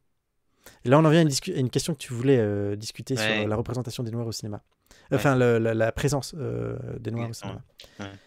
7. Quand on me parle d'héritage national ou de civilisation, on me montre que ce sont des gens de ma couleur qui en sont les bâtisseurs. C'est vrai aussi. 8. Je peux être sûr qu'à l'école, mes enfants recevront un enseignement qui témoignera de l'existence de leur race sociale. 9. Si je le veux, je suis presque sûr de trouver un éditeur qui publiera cet article sur le privilège blanc. Et 10. Je suis pratiquement certaine que ma voix sera entendue dans un groupe où je suis la seule représentante de ma race sociale. Pas forcément pour le 10 du coup. Hein? Pas forcément pour le 10 du coup. Ouais, si c'est elle vrai est la seule blanche. Ouais, c'est vrai que en fait c'est compliqué. Ouais. Il y avait un autre exemple qui est devenu super classique que tout le monde a en tête, c'est je peux trouver un pansement à la couleur de ma peau. Ah oui, ça aussi, ouais. C'est vrai. C'est vrai. Alors que qu'est-ce que tu en penses? Est-ce que vraiment c'est un privilège? Est-ce que ça démontre une forme de racisme systémique dans la société? Le fait que, justement, en fait, si t'es blanc, la plupart du temps, tu vas pouvoir répondre oui. Tu vas pouvoir, oui, je peux être en compagnie de personnes qui ont la même couleur de peau que moi. Oui, les gens que je vois dans les journaux, ils ont la même couleur de peau que moi. Oui, à l'école, je vois qu'on représente ceux qui ont construit ma civilisation, qui ont la même couleur de peau que moi, etc. etc. Est-ce que ça, c'est une forme de racisme pour toi? Ah, donc la question c'est est-ce que c'est une forme de racisme? Ok. Est-ce que c'est un privilège et est-ce que c'est une forme de racisme? Est-ce que est-ce que c'est un privilège problématique et est-ce que c'est une forme de racisme systémique? Je pense que c'est un privilège problématique. Alors peut-être pas tous au même niveau, surtout pour tout ce qui est pouvoir aller faire ses courses. Enfin même si on a vu que dans son cas elle c'était pas forcément vrai, mais aussi je sais pas pour chercher un logement. Après je sais pas si elle a parlé de la facilité de trouver du travail aussi. Elle en parle après. Ah, d'accord. Je crois qu'elle en parle après. Là on a vu que les 10 premiers, mais en gros ça va toujours être des déclinaisons des mêmes thèmes. D'accord, ok. Ouais, donc pour tous ces éléments-là, oui, cet avantage est problématique, clairement. Donc oui, je pense que c'est un privilège problématique. En fait, moi, je pense que ça dépend de la réalité démographique du pays dans lequel tu vis. Imagine, par exemple, tu es en Chine, et moi, en tant que blanc, je vais en Chine, et j'y habite pendant 1 an ou 2, par exemple, pour du travail, je sais pas quoi. Je vais pouvoir répondre non à toutes ces questions-là. Et pourtant, il me semblerait étrange de dire que du coup, je suis discriminé parce que je ne vois pas de blanc en une des journaux. Je vois essentiellement des Chinois. Quand j'allume la télé, je vois des Chinois. Quand dans mon quartier, je vois beaucoup de Chinois. Enfin, tu vois, ça me semblerait bizarre si je vais en Chine de pouvoir me plaindre du fait que je vois beaucoup de Chinois. Par contre, si je suis aux États-Unis et qu'il y a une réalité démographique beaucoup plus diverse, si par exemple il y a, je sais pas moi, 40% de noirs, 10% de latinos, je dis des chiffres complètement au hasard parce que je connais pas la réalité des chiffres, 50% de blancs, Mhm. et que par contre, quand j'allume la télé, je vois 100% des blancs, aucun latino, aucun noir. Quand, je sais pas moi, dans ma vie sociale, je suis entouré exclusivement de blancs et jamais de noirs, jamais de latinos, etc. Là, effectivement, il pourrait y avoir un problème. Ouais. Ouais, bah, après, c'est même un des arguments qui est utilisé par. Bon, c'est une question qu'on allait traiter après sur la représentation des Noirs, etc. Que habituellement, comment dire, que c'est un argument, enfin, qui vient un peu des mouvements woke. Qui impose un peu des quotas pour la représentation, etc. Que je n'aime pas habituellement, mais que là, dans ce cadre-là, je peux comprendre. Enfin, c'est-à-dire que si il faut représenter le pays et la réalité démographique du pays, et qu'il y a, par exemple, il y a 50% de personnes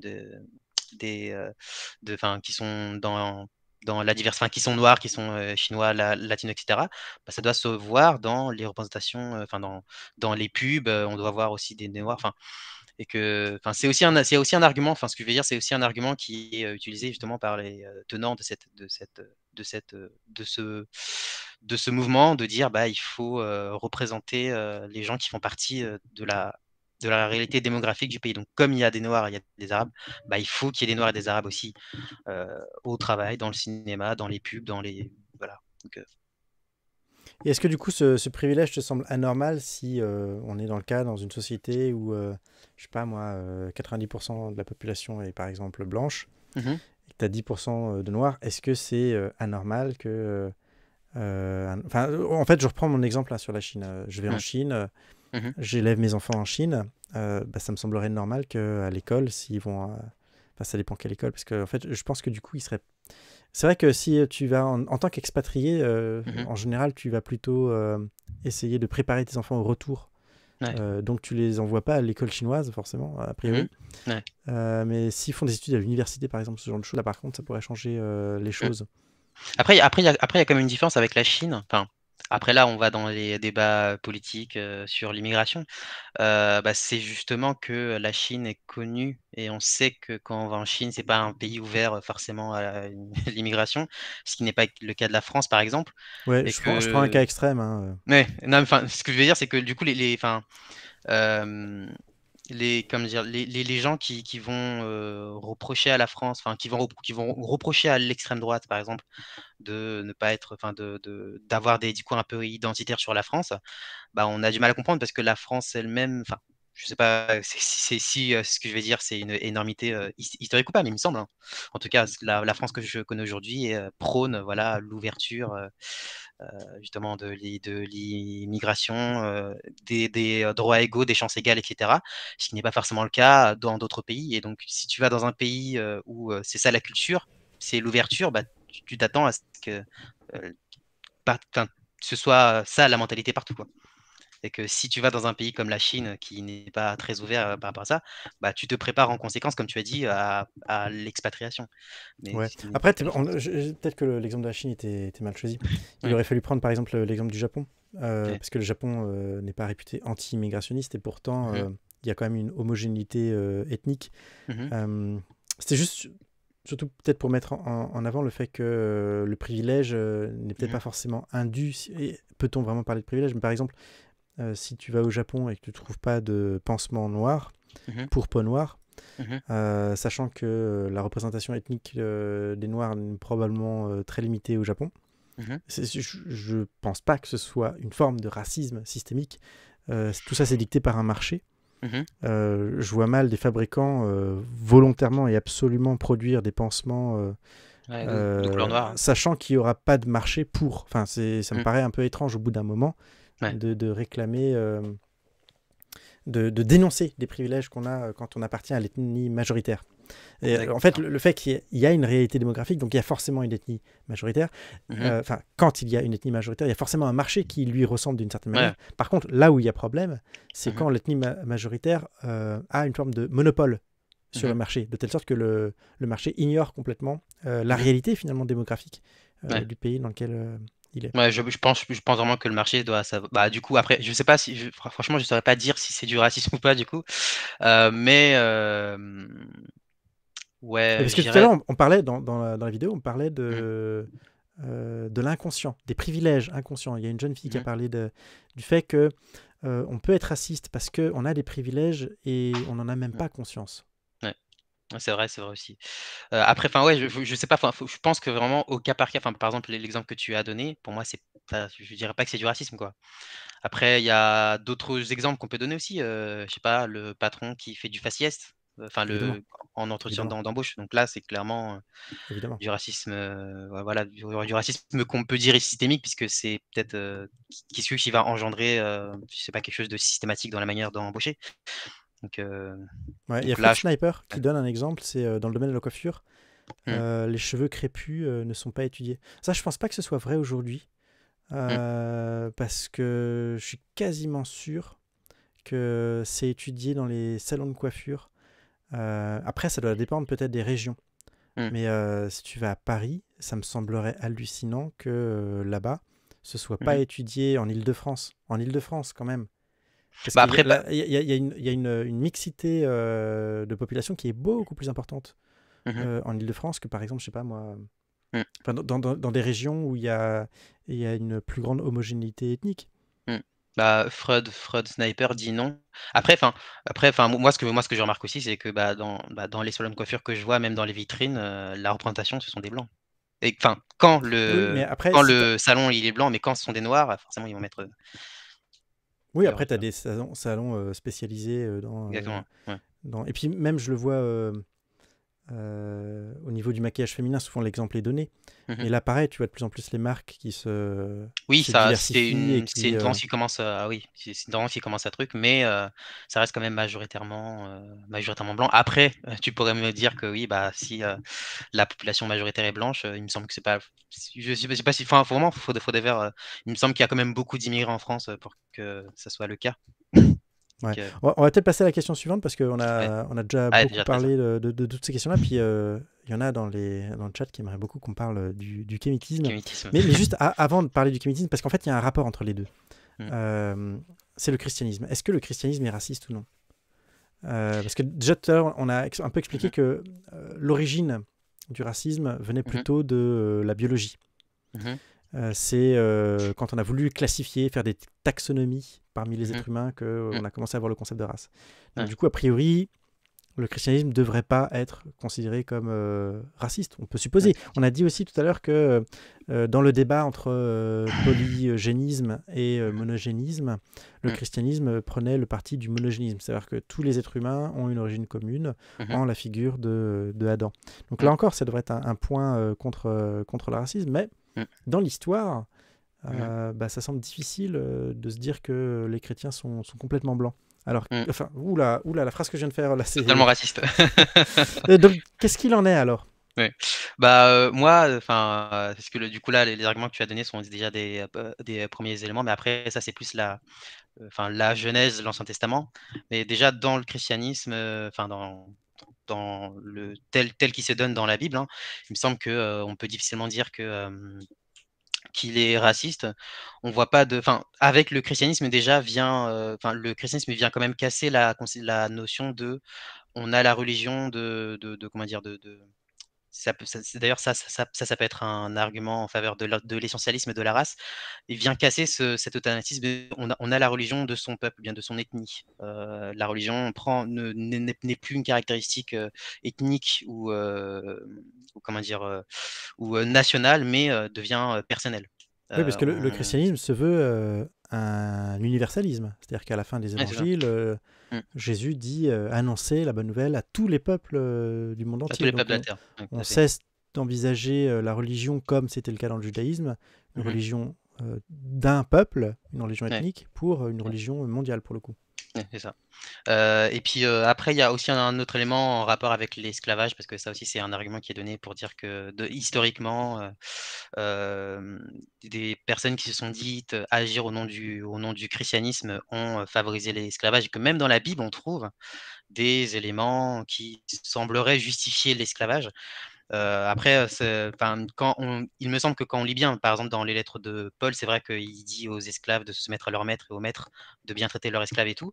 Déjà, même dans cet aspect-là, il y a quand même une cassure d'une forme comment dire, de supériorité, parce que comment dire, on a plus l'impression qu'on a affaire à un peuple qui s'adapte à la société, qui dit bon, il y a des esclaves et il y a des maîtres, on les traite de la même manière et on leur dit de bien se comporter. Enfin, on n'a pas l'impression que il est dans un discours qui encourage l'esclavage en mode ah bah oui, maître, dominer sur l'esclave, etc. Donc on a plus l'impression d'être face à un homme qui s'accommode et qui fait du mieux qu'il peut dans le contexte humain, social, etc., dans lequel il se trouve. Surtout aussi par rapport au le fait que s'il y a une reconnaissance, comment dire, politique, c'est pas le mot, mais s'il y a une reconnaissance, par exemple dans le système romain, les esclaves juridiquement, voilà, s'il y a une reconnaissance juridique du statut d'esclave et du statut de maître, bah si le christianisme était adhéré à cela, on aurait dû le voir, par exemple, dans les mariages. Or, on sait que le christianisme historiquement se permettait de bénir des mariages entre personnes libres et esclaves, alors que ça contredirait juridiquement le statut de maître et esclave. Donc, on sent quand même qu'il y a cette notion universaliste. Et puis, on ne voit pas dans le christianisme de différence entre les hommes ou les blancs, enfin les différentes races. Paul dit quand même que en Christ, il n'y a plus ni grec, ni juif, etc. Donc ça semble quand même bien montrer que le christianisme a un caractère universaliste. Quoi. Il me semble aussi que dans l'une de ses lettres, Paul encourage quand même les propriétaires, ou en tout cas un propriétaire en particulier, à affranchir son esclave. Ouais, exactement. Il dit la personne qui est soi-disant ton esclave, en réalité ton frère, et en fait voilà quoi. Ouais. Et donc, tu as fait une vidéo récemment pour répondre à quelqu'un, donc Trait d'Olympe, hein, je crois, qui accusait le christianisme d'être à la fois raciste et avoir prôné effectivement l'esclavagisme. Et puis tu as aussi participé à des débats avec des kémites. Alors là, on est dans l'autre bord, c'est-à-dire des personnes qui pense justement qu'il faut abandonner cette religion abrahamique et il faut revenir à la religion originelle, noire, à la religion des ancêtres. Moi, je connais pas très bien la question, mais j'ai vu un article sur La Croix Africa qui aborde cette question. Alors, soit tu te sens de résumer un petit peu ce qu'est le kémitisme. En fait, je vais le résumer rapidement. Ouais, vas-y, ouais. Le kémitisme, donc, c'est un mouvement récent des années 1900 qui souhaite revenir aux anciennes pratiques religieuses et enfin aux anciennes religions et spiritualités des Noirs, justement avec un argument identitaire en disant il faut bouter l'Afrique, comment s'appelle, les trois monothéismes, et il faut qu'on revienne à nos racines spirituelles. Attends, c'est un petit peu coupé, et du coup j'ai pas tout suivi, donc j'ai entendu qu'il fallait bouter hors de l'Afrique les trois religions monothéismes. Et donc pourquoi parce que c'est elles qui sont la cause de l'impossibilité pour l'Afrique de s'autodéterminer. Et que ça passe par des arguments de type l'impérialisme colonial, l'esclavage forcément et les séquelles qu'elle a laissées, l'emprise de l'Occident sur l'Afrique aussi, et donc du coup et que surtout que la religion est considérée comme une arme politique. C'est ça aussi qui est très important. Mais en même temps, aujourd'hui, on pourrait se dire, je sais pas, hein, c'est un argument qui me vient tout de suite, mais que le christianisme est de moins en moins européen, finalement. Quand tu regardes le taux d'affiliation des Européens au christianisme, il est de plus en plus faible, historiquement très faible, alors qu'aujourd'hui, finalement, le christianisme semble être une religion latino, Amérique latine, et africaine, finalement. C'est ça les continents les plus chrétiens, c'est plus l'Europe. Et les États-Unis aussi commencent. Ça leur a pris du temps, mais ils sont un peu aussi sur la voie du déclin par rapport à la christianisation. bah, les kémites vont se plaindre justement de dire bah regardez, c'est justement enfin pour eux, peu importe, ils vont dire c'est à cause de ça que l'Afrique n'avance pas, que l'Afrique a du mal à s'autodéterminer, etc. Et qu'elle est en bas de l'échelle et que finalement il faudrait laisser tout ça de côté, revenir à C'est à cause nos. des religions monothéistes. Mais en même temps, Ouais. comment ça expliquerait alors le fait que historiquement, quand les pays européens étaient au plus haut, façon de parler, de leur puissance, façon de parler, ils étaient plutôt assez christianisés. Bah justement, Donc ils pourquoi en Europe ce serait un facteur de développement, si je puis dire? Et Bah, puis, la réponse kémite, simple, ça va être parce que ça, comme c'est structurellement, pour eux, la religion apporte des structures sociales et politiques, des règles de structure sociale et politique, et elle ne scie pas au noir. Et que c'est pour ça d'accord. qu'on doit revenir à nos religions. Donc ils ont Les besoin de Blancs quelque chose ont de leur propre. religion. Ouais, voilà. Les Blancs ont Et leur du coup, religion, ça le fait un peu christianisme pas. racisme, ça, pour le coup, parce qu'il y a une forme de sensibilisation derrière. Ouais, tout à fait. Moi, c'est Et c'est quoi le contenu alors de cette religion? Qu'est-ce en qu'ils bref, croient? Qu'est-ce qu'il y a dedans? en bref, la majorité des kémites, surtout aujourd'hui, en fait, ils vont se baser sur la religion égyptienne. Égyptienne, c'est pas par hasard d'ailleurs, c'est parce que l'Égypte est considérée comme l'une des sociétés qui était, comment dire, l'âge d'or en fait de l'Afrique. Et donc du coup, le but c'est de revenir. C'est Est-ce que ça a un rapport totalement. avec l'idée que les Égyptiens ils étaient noirs? Enfin, la thèse selon laquelle les Égyptiens étaient noirs. Ouais, c'est un argument qu'ils vont utiliser. Et Vraiment, c'est vrai, c'est pas vrai, noir. c'est quoi? Parce que je connais pas du tout le détail de la question. Scientifiquement, bon, de ce que j'ai vu, après c'est compliqué, mais de ce que j'ai vu, déjà, ça revient à notre débat. Enfin, qu'est-ce que la race? On pourrait aussi poser la question qu'est-ce que noir, qu'est-ce que blanc, parce qu'il y a quand même beaucoup de nuances. Scientifiquement, de ce que j'ai vu, la réponse était déjà, faudrait dire qu'est-ce qu'on appelle noir, parce que est-ce que c'est noir comme les personnes de l'Occident? Est-ce que c'est noir comme les Brésiliens? Est-ce que c'est noir comme. Donc c'est un peu compliqué, donc on ne sait pas.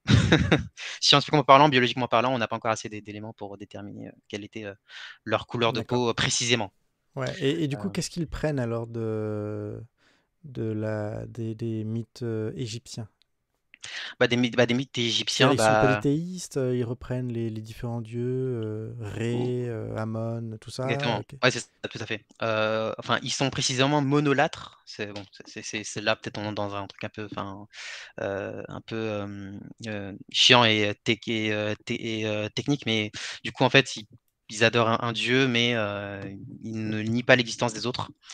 Après, il me semble qu'il y a quand même plusieurs discours, parce qu'il y a quand même un discours aussi monothéiste qui se base sur la philosophie égyptienne, qui a existé, et que justement l'un des arguments qu'ils vont aussi utiliser contre par exemple contre le christianisme, c'est de dire que c'est une dérivation, c'est une pas pâle copie, mais c'est un plagiat remixé du monothéisme égyptien, et que même quand on dit que c'est grâce aux Grecs qu'on a la majorité de la culture scientifique, philosophique, théologique qu'on a, en fait, ils vont dire, mais les Grecs, en fait, ils sont allés se renseigner en Égypte. Et donc, en bref, l'argument, c'est le monothéisme, les maths, la philosophie, c'est nous. Voilà. Donc, et donc, du coup, revenons à nos racines. Est-ce que c'est vrai et est-ce que ça pose problème? Il me semble, c'est vrai, les philosophes grecs il y a une philosophie égyptienne qui était très forte, de telle sorte qu'on pourrait dire qu'elle est à la base de la culture scientifique, etc. qu'on a aujourd'hui, qui nous vient des Grecs, mais qui nous vient de l'Égypte. Est-ce que ça pose problème? Moi, c'est quand même un argument que je trouve assez bizarre. Déjà, moi, justement, ce que j'avais répondu au Kémite, c'était que est-ce que l'important, c'est pas la question de la vérité, en fait? Et que j'ai l'impression qu'en fait, ils sont dans un mélange de deux discours, à la fois dans un discours identitaire. Par exemple, ils vont dire, mais le christianisme, il faut le rejeter parce que le christianisme n'est pas pro-noir, le Dieu chrétien n'est pas noir, il n'y a pas beaucoup de représentations noires dans la Bible, dans le christianisme, et que voilà, et que le système, peut-être que le système politique prôné dans le judéo-christianisme n'est pas celui des Africains noirs de nos ancêtres, et donc il faut botter en touche. Là où moi, je dis, en fait, savoir si Dieu, la question ne se pose même pas par rapport à Dieu dans un point de vue racial, puisque dans le christianisme, Dieu n'a pas de corps, donc il n'a pas de couleur, donc il n'est pas racisé, quoi. Donc cet argument-là, je le trouve, je le trouve pas, je le trouve pas recevable. Ensuite, il y a des, c'est basé sur l'idée que ce qui arrivait en premier est vrai, et que ce qui arriverait après et qui reprendrait les éléments du premier, c'est-à-dire comme le christianisme est arrivé après et qu'il a repris des éléments de la première théologie, donc le christianisme est faux. C'est comme si on disait, parce que aujourd'hui, je sais pas, on est au 21e siècle, il y a eu 2000 ans, c'était le premier scientifique qui a émis la première théorie scientifique, hein, et donc elle est vraie. Et donc parce que celles qui sont arrivées après, qui ont repris des éléments de tête du premier, donc forcément elle est fausse. Et moi je dis bah non, du coup ça marche pas comme argument. Il est tout à fait possible que un concept arrive tardivement, se soit nourri des éléments de ce qui a précédé, mais qui soit vrai. Donc au-delà des arguments historiques, est-ce qu'il y a des arguments aussi de type philosophique? Parce que les arguments historiques consistent à dire on est venu en premier, donc on a raison. C'est plus compliqué que ça, mais c'est un peu l'idée. Est-ce qu'il y a aussi des arguments de type philosophique, c'est-à-dire une tentative de construction rationnelle d'une théologie? Par exemple, dans le christianisme, il y a une tentative de faire une théologie naturelle qui consiste à essayer de philosophiquement expliquer pourquoi il est plus crédible qu'il y ait un Dieu plutôt que plusieurs, que ce Dieu-là devrait avoir telle ou telle propriété, etc., par des démonstrations philosophiques, en évitant nécessairement de passer forcément par la révélation, pour dire que c'est un concept qui serait rationnel, en quelque sorte, Dieu. Est-ce qu'il y a la même tentative de construction rationnelle, ou en tout cas de réflexion rationnelle dans le kémitisme, ou est-ce que... Parce qu'en fait, ma question, c'est quand on me parle de retour à la mythologie égyptienne, ma question, c'est est-ce que du coup, on en reste au stade du mythe, ou est-ce qu'on arrive à une réflexion rationnelle derrière, c'est-à-dire ce que cache le mythe, la rationalité qui est derrière. Donc la question que je me pose, c'est quelle est leur réponse à eux. Justement, moi, je trouve qu'elle n'est pas très claire, en fait. En tout cas, de ce que j'ai... Des discussions que j'ai eues avec les kémites et de ce que j'ai lu, la réponse elle n'est pas très claire. Justement, parce que moi, dans le débat que j'ai eu avec eux, je leur ai dit, pour moi, là, c'est une question de... moi, pourquoi je suis chrétien, c'est une question de vérité. Et j'avais envie de leur demander, mais j'ai pas pu, hein. J'avais envie de leur demander, est-ce que pour vous, quand vous parlez de Horus, etc., est-ce que c'est une question de vérité? Ce sont des vérités ou c'est juste des éléments symboliques qui représentent les Noirs et qui sont représentatifs de l'identité noire? Et je trouve que la réponse n'est pas claire parce que en fait, pour moi, si tu veux, si c'est une question de symbole, moi, je n'ai aucun problème à dire que oui, tout à fait, comme en France, Marianne, c'est symbolique, personne ne se pose la question de si elle existe ou non. On sait qu'elle n'existe pas, mais elle représente finalement la nation française. Et donc, je n'ai absolument aucun problème à ce qu'une nation africaine ait à son effigie comme symbolique, comme symbole, un dieu africain. Mais si on commence à dire que c'est vrai, c'est là où moi j'ai un souci. Ils vont aller vers des arguments de type identitaire, donc symbolique, mais aussi avec des arguments qui tentent de dire que le christianisme est faux. Et je vois pas trop l'intérêt si c'est juste du symbole, en fait. Si c'est juste du symbole, il y a juste à dire le christianisme ne correspond pas à notre identité, il faut le rejeter. Il n'y a pas besoin de vouloir démontrer que Jésus n'a pas existé, de vouloir démontrer que Jésus est une copie de Horus, de vouloir démontrer que le Dieu chrétien... il y a même des arguments contre la fiabilité de la Bible, et je vois pas trop l'intérêt, c'est que du symbole. Donc c'est pour ça que je dis que je trouve pas que le discours des kémites est très clair sur ce sujet-là.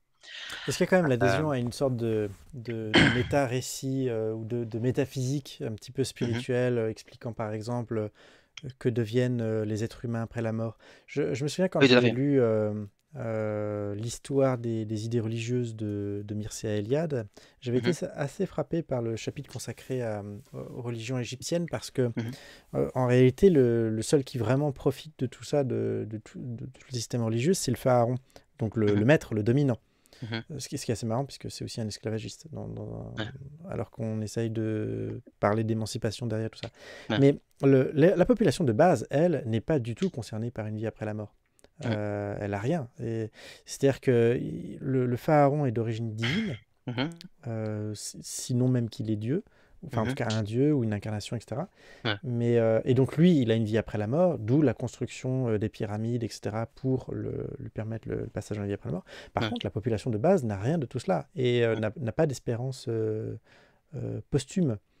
Et donc, est-ce qu'il y a un développement par rapport à tout ça? Est-ce qu'il y a une réflexion par rapport à tout ça? C'est quoi pour eux le sens de la vie et c'est quoi pour eux la vie après la mort? Ou qu'est-ce qu'il en est? Ou est-ce qu'ils recréent un autre patchwork avec d'autres choses à côté pour essayer de rendre ça plus universel, plus universaliste, moins élitiste?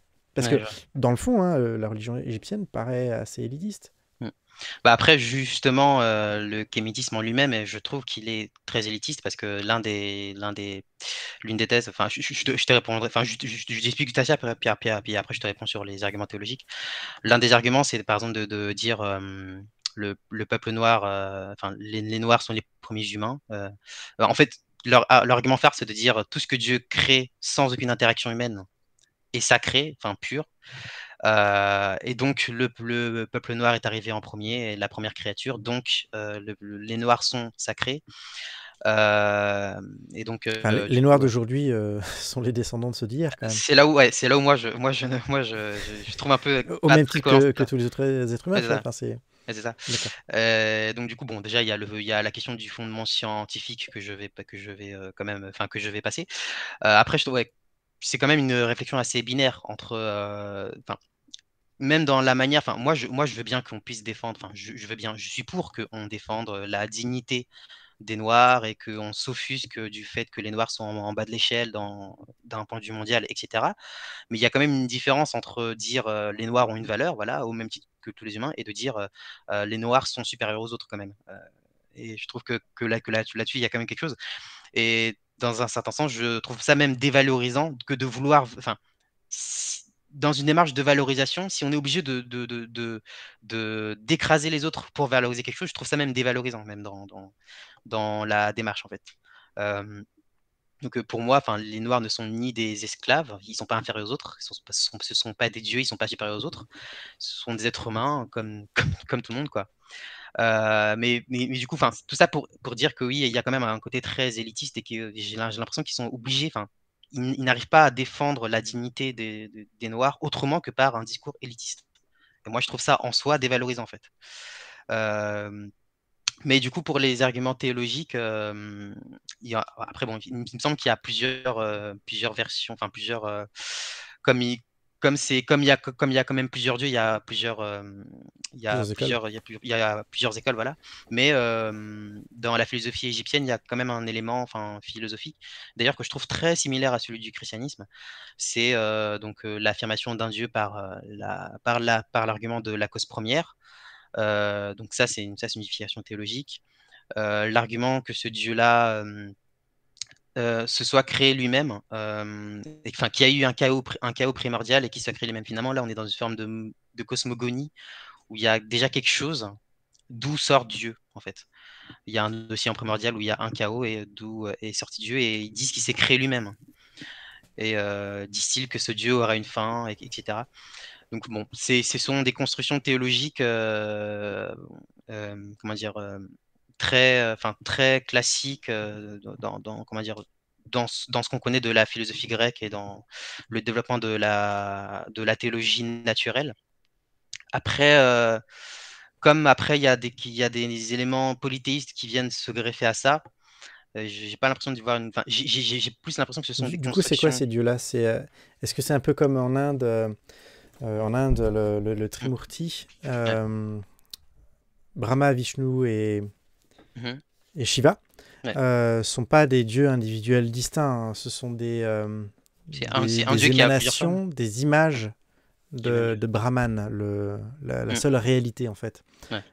Et donc du coup, même s'il y a 330 millions de dieux en Inde, en fait c'est à la fois un monothéisme ontologique, on va appeler ça comme ça, et Ouais. puis un polythéisme phénoménologique, c'est-à-dire que Dieu se manifeste sous différentes façons. Est-ce que c'est la même chose pour eux?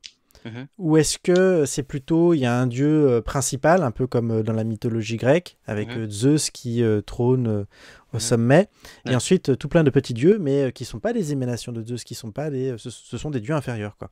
Est-ce que c'est ça, ou est-ce que c'est plutôt côté Inde, ou est-ce que c'est plutôt côté... C'est le côté grec, du coup. Ouais. Du coup, c'est ça.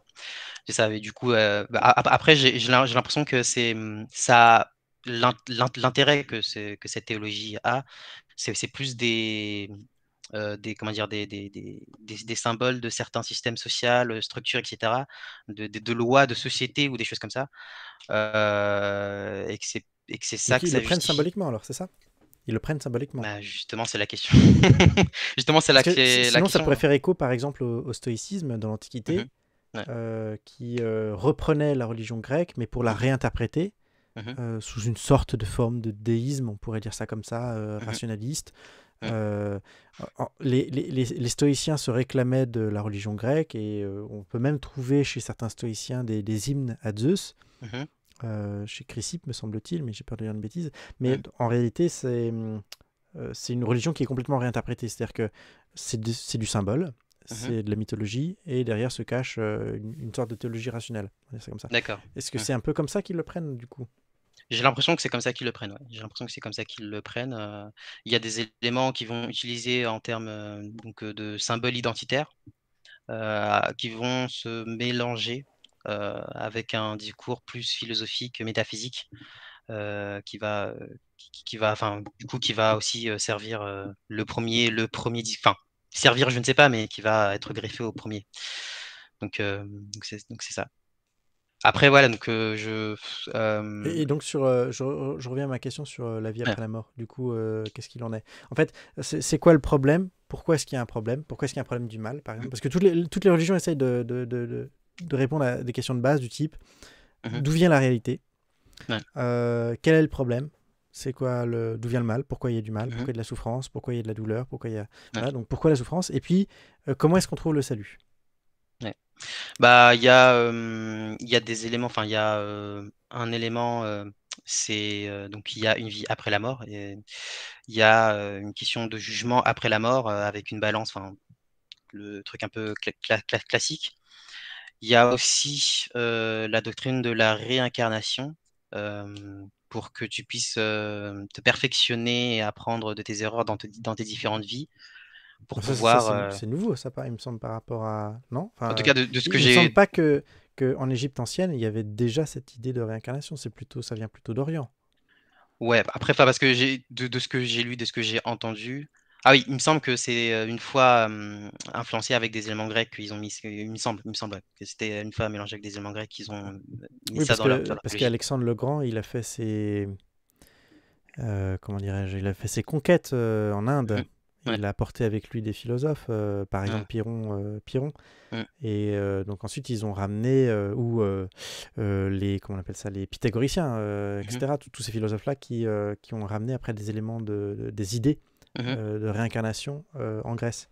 Mais je crois pas que à l'origine déjà en Égypte il y ait cette idée-là de réincarnation. Non, elle était pas là à l'origine. Alors du coup, j'en reviens à la question, mais du coup, ils sont en train d'importer un élément étranger alors qu'ils ont dit qu'il fallait sortir les éléments étrangers que sont l'électromonothéisme.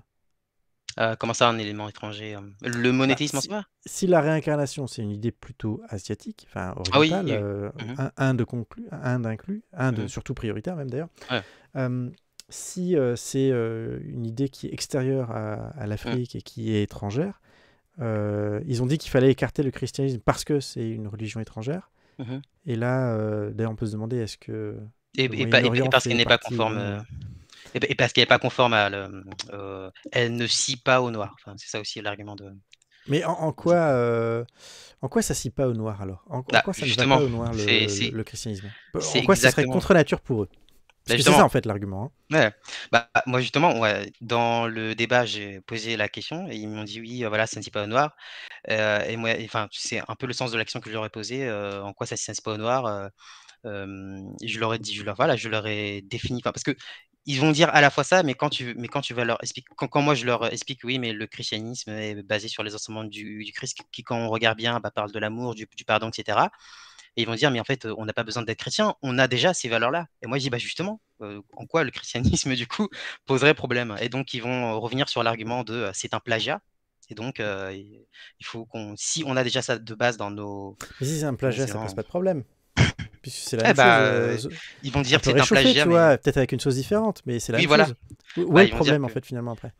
Bah, c'est quand même, enfin, si je trouve que le communisme, injecte des enjeux identitaires dans cette question, dans le fait, etc. Et qu'il accuse aussi le christianisme d'être l'arme politique des Occidentaux pour ne pas faire avancer l'Afrique. Après, Et donc, c'est normal pour que qu'il y ait- l'Afrique retrouve de sa splendeur, il faudrait revenir identitairement aux religions. Après, c'est pas comment dire, inhumain, ou c'est pas inhabituel de trouver un élément identitaire dans une religion. La plupart des religions antiques, dans leur fondement antique, étaient fortement identitaires. Le shintoïsme est fortement identitaire pour les Japonais. Les religions de Chine le sont par rapport à la place de l'empereur dans les religions antiques de Chine. Quasiment toutes les populations ont eu des dieux qui étaient fortement nationaux. Donc c'est pas étonnant, c'est pas étonnant.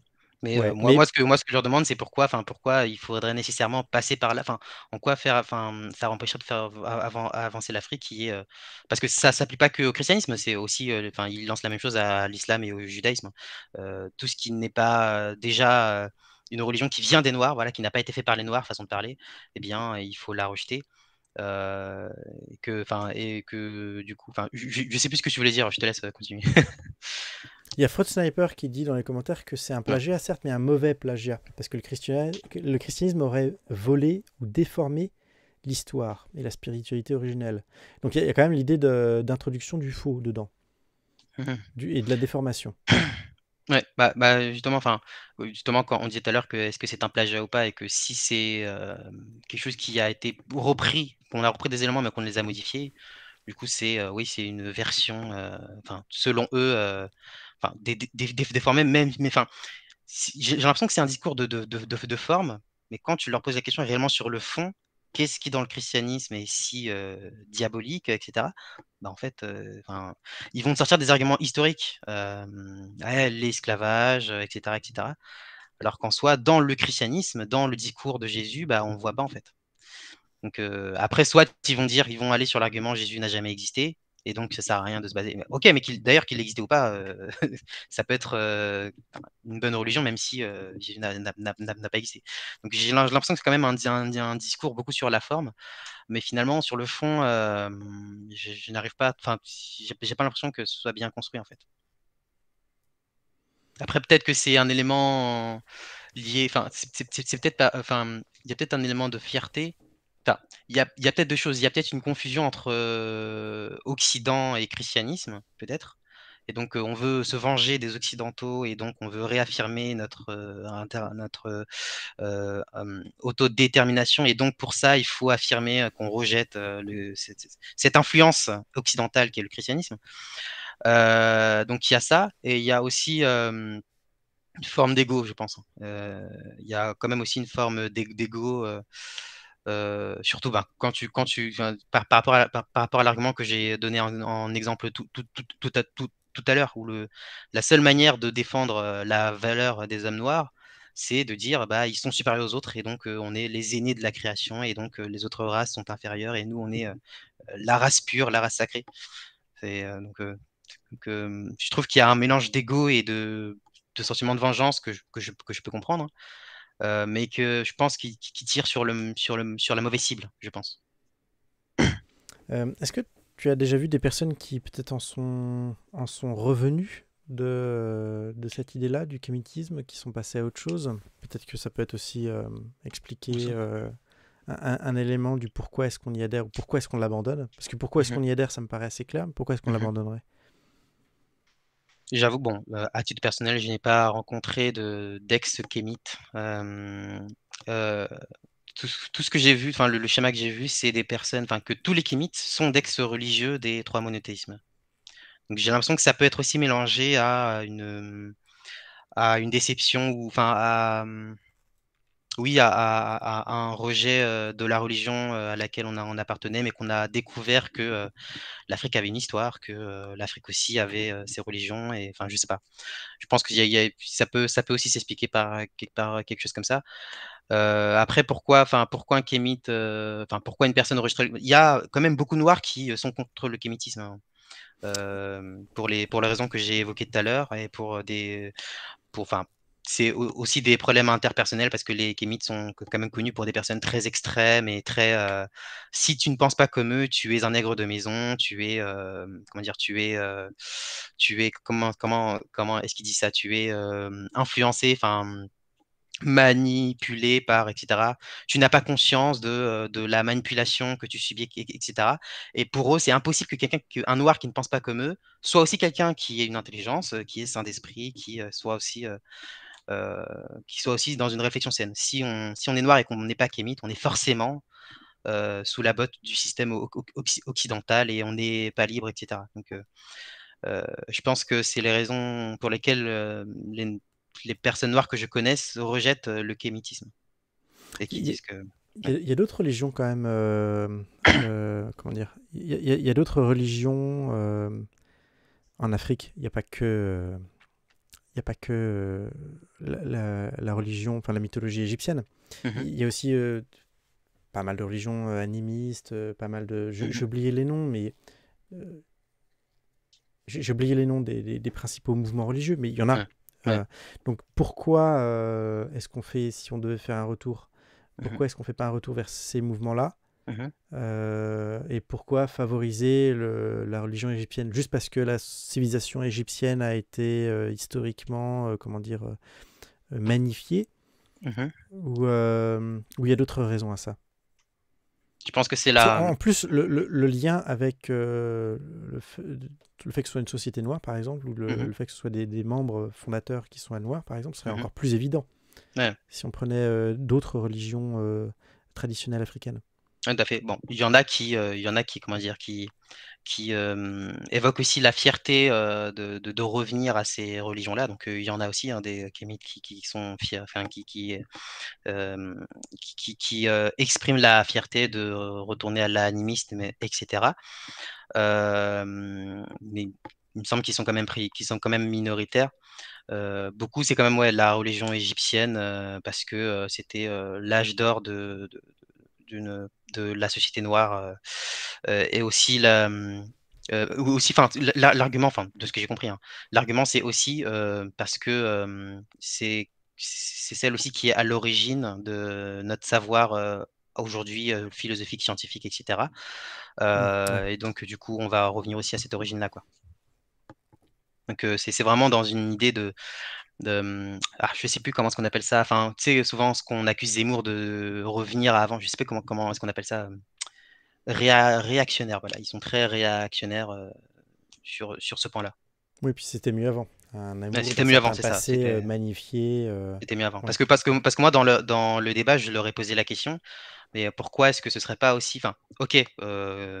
Admettons que ces religions-là posent problème, enfin les trois monothéismes, etc. Admettons qu'il y ait des problèmes, etc. Dans les églises, etc. Même si moi je pense que le problème n'est pas la religion en soi, mais une certaine pratique religieuse où les gens passent leur temps à prier, mais pas à construire le pays. Mais enfin bref, il y a aussi des questions de structure sociale par rapport à l'école et tout. Mais bref. Admettons que ce soit un problème, pourquoi pour vous il faudrait revenir en arrière et pas vers quelque chose qui est mieux encore? C'est ça aussi que je leur ai posé comme argument. C'est-à-dire que finalement, c'était mieux avant, on revient avant, ça fait comme un retour en arrière, alors que si ça se trouve, on peut concevoir un système encore mieux et organiser l'Afrique d'une manière encore mieux et que peut-être que par exemple le fait qu'on ait une Afrique demain qui soit, certains Africains individuellement qui soient musulmans, juifs, chrétiens, peu importe, et qui avance et que chacun est libre. Pourquoi est-ce qu'il n'y aurait pas une autre. Pour vous, il n'y a pas de solution alternative. Il faut forcément revenir à ça. C'est comme si on revient en arrière. Et moi, ça m'a paru quand même un peu étrange comme élément. Si c'est à titre identitaire, oui, moi je veux bien. Et si c'est qu'il faut... bon, après, il y a un des kémiques qui m'a dit oui, mais on ne dit pas non plus qu'il faut revenir avec des pagnes, enfin des trucs en paille et tout. Mais oui, mais même si on parle de structure sociale et tout, on peut toujours imaginer qu'il y a des structures sociales beaucoup plus avancées que ce qu'il y avait en Égypte, sans nier le fait que l'Égypte était grande. Donc, de ce point de vue-là, je ne comprends pas trop ce retour en arrière. Peut-être, je pense vraiment qu'il y a des questions d'ego qui se mélangent avec des questions de vengeance historique et d'une reconnaissance historique. Bah, ça aussi, par contre, ça c'est très important, que ça c'est un élément aussi, c'est un élément dans lequel je suis d'accord avec eux, qu'il faut qu'il y ait une reconnaissance historique s'il y a lieu, que l'Égypte est à l'origine de la philosophie grecque et donc de la connaissance scientifique qu'on a aujourd'hui. Mais dire ça ne veut pas dire que les Noirs sont supérieurs et sont dans une race suprême, quoi. Donc, Ok, voilà, on approche là la fin de cette émission. On a déjà même très largement débordé en fait. Ah ouais. Oui, on a déjà débordé de bien 20 minutes. Donc on va arrêter là pour cette émission. Ça fait un vrai plaisir de te recevoir, Jirève. Je rappelle que tu animes 2 chaînes YouTube. Ouais. Une chaîne YouTube qui parle un peu de philosophie de religion, qui s'appelle MK Philo, et puis une autre chaîne YouTube qui parle plus de théologie, qui s'appelle Dr Logos. Donc habituellement, je demande à mes invités où est-ce qu'on peut les contacter, mais là je pense que la réponse est toute trouvée. Je sais pas si tu es peut-être présent sur les autres réseaux sociaux. Bah bon, du coup mes 2 chaînes YouTube aussi sont aussi présentes, oui, sur Facebook, Instagram, et puis bientôt sur Twitch aussi, mais c'est essentiellement sur YouTube du coup, donc tu m'as bien présenté. Ok, ça marche. Donc si vous avez des questions plus précises à poser à Jirève, il suffit d'aller sur sa chaîne YouTube, enfin sur ses chaînes YouTube, donc MK Philo ou Dr Logos pour lui en parler. Puis l'exercice, c'est peut-être pas forcément évident non plus de répondre en direct à des questions. Là, peut-être que tu as pas mal d'autres éléments à donner pour expliquer le kémitisme, et surtout dans les arguments. Je rappelle quand même que tu as fait une vidéo qui répondait à comment il s'appelle, Trait d'Olympe. Lui, il est kémite ou pas d'ailleurs? Bah du coup, oui. Ouais, il est d'accord, ok. Donc il a des arguments du coup kémites auxquels tu réponds plus précisément en détail, d'ailleurs dans plusieurs vidéos en fait, c'est pas une seule. C'est 4 vidéos. Tu as aussi fait une série de débats avec d'autres partisans du kémitisme, donc il est aussi possible d'aller voir ces différentes vidéos pour en savoir plus sur le kémitisme. Donc sur ce, eh bien, on va se dire bonne soirée à tous. Encore une fois, cette émission, vous la retrouverez jeudi à 21h, jeudi prochain, comme d'habitude, tous les jeudis à 21h. C'est l'émission durant laquelle vous pouvez poser toutes les questions que vous souhaitez poser dans le chat. Je reçois un invité qui est un responsable religieux ou spirituel. Vous posez vos questions dans le chat et puis ensemble, on peut discuter. Derrière la semaine prochaine, on parlera de féminisme avec une théologienne qui est spécialisée sur la question du féminisme dans l'Église. Et donc, on abordera la question du féminisme et du christianisme. Est-ce que c'est compatible ou est-ce que le christianisme est une religion misogyne? Et voilà. Patriarcat. Tout à fait. Et sur ce, je vous dis à tous, à très bientôt et à jeudi prochain. Salut. Jeudi prochain.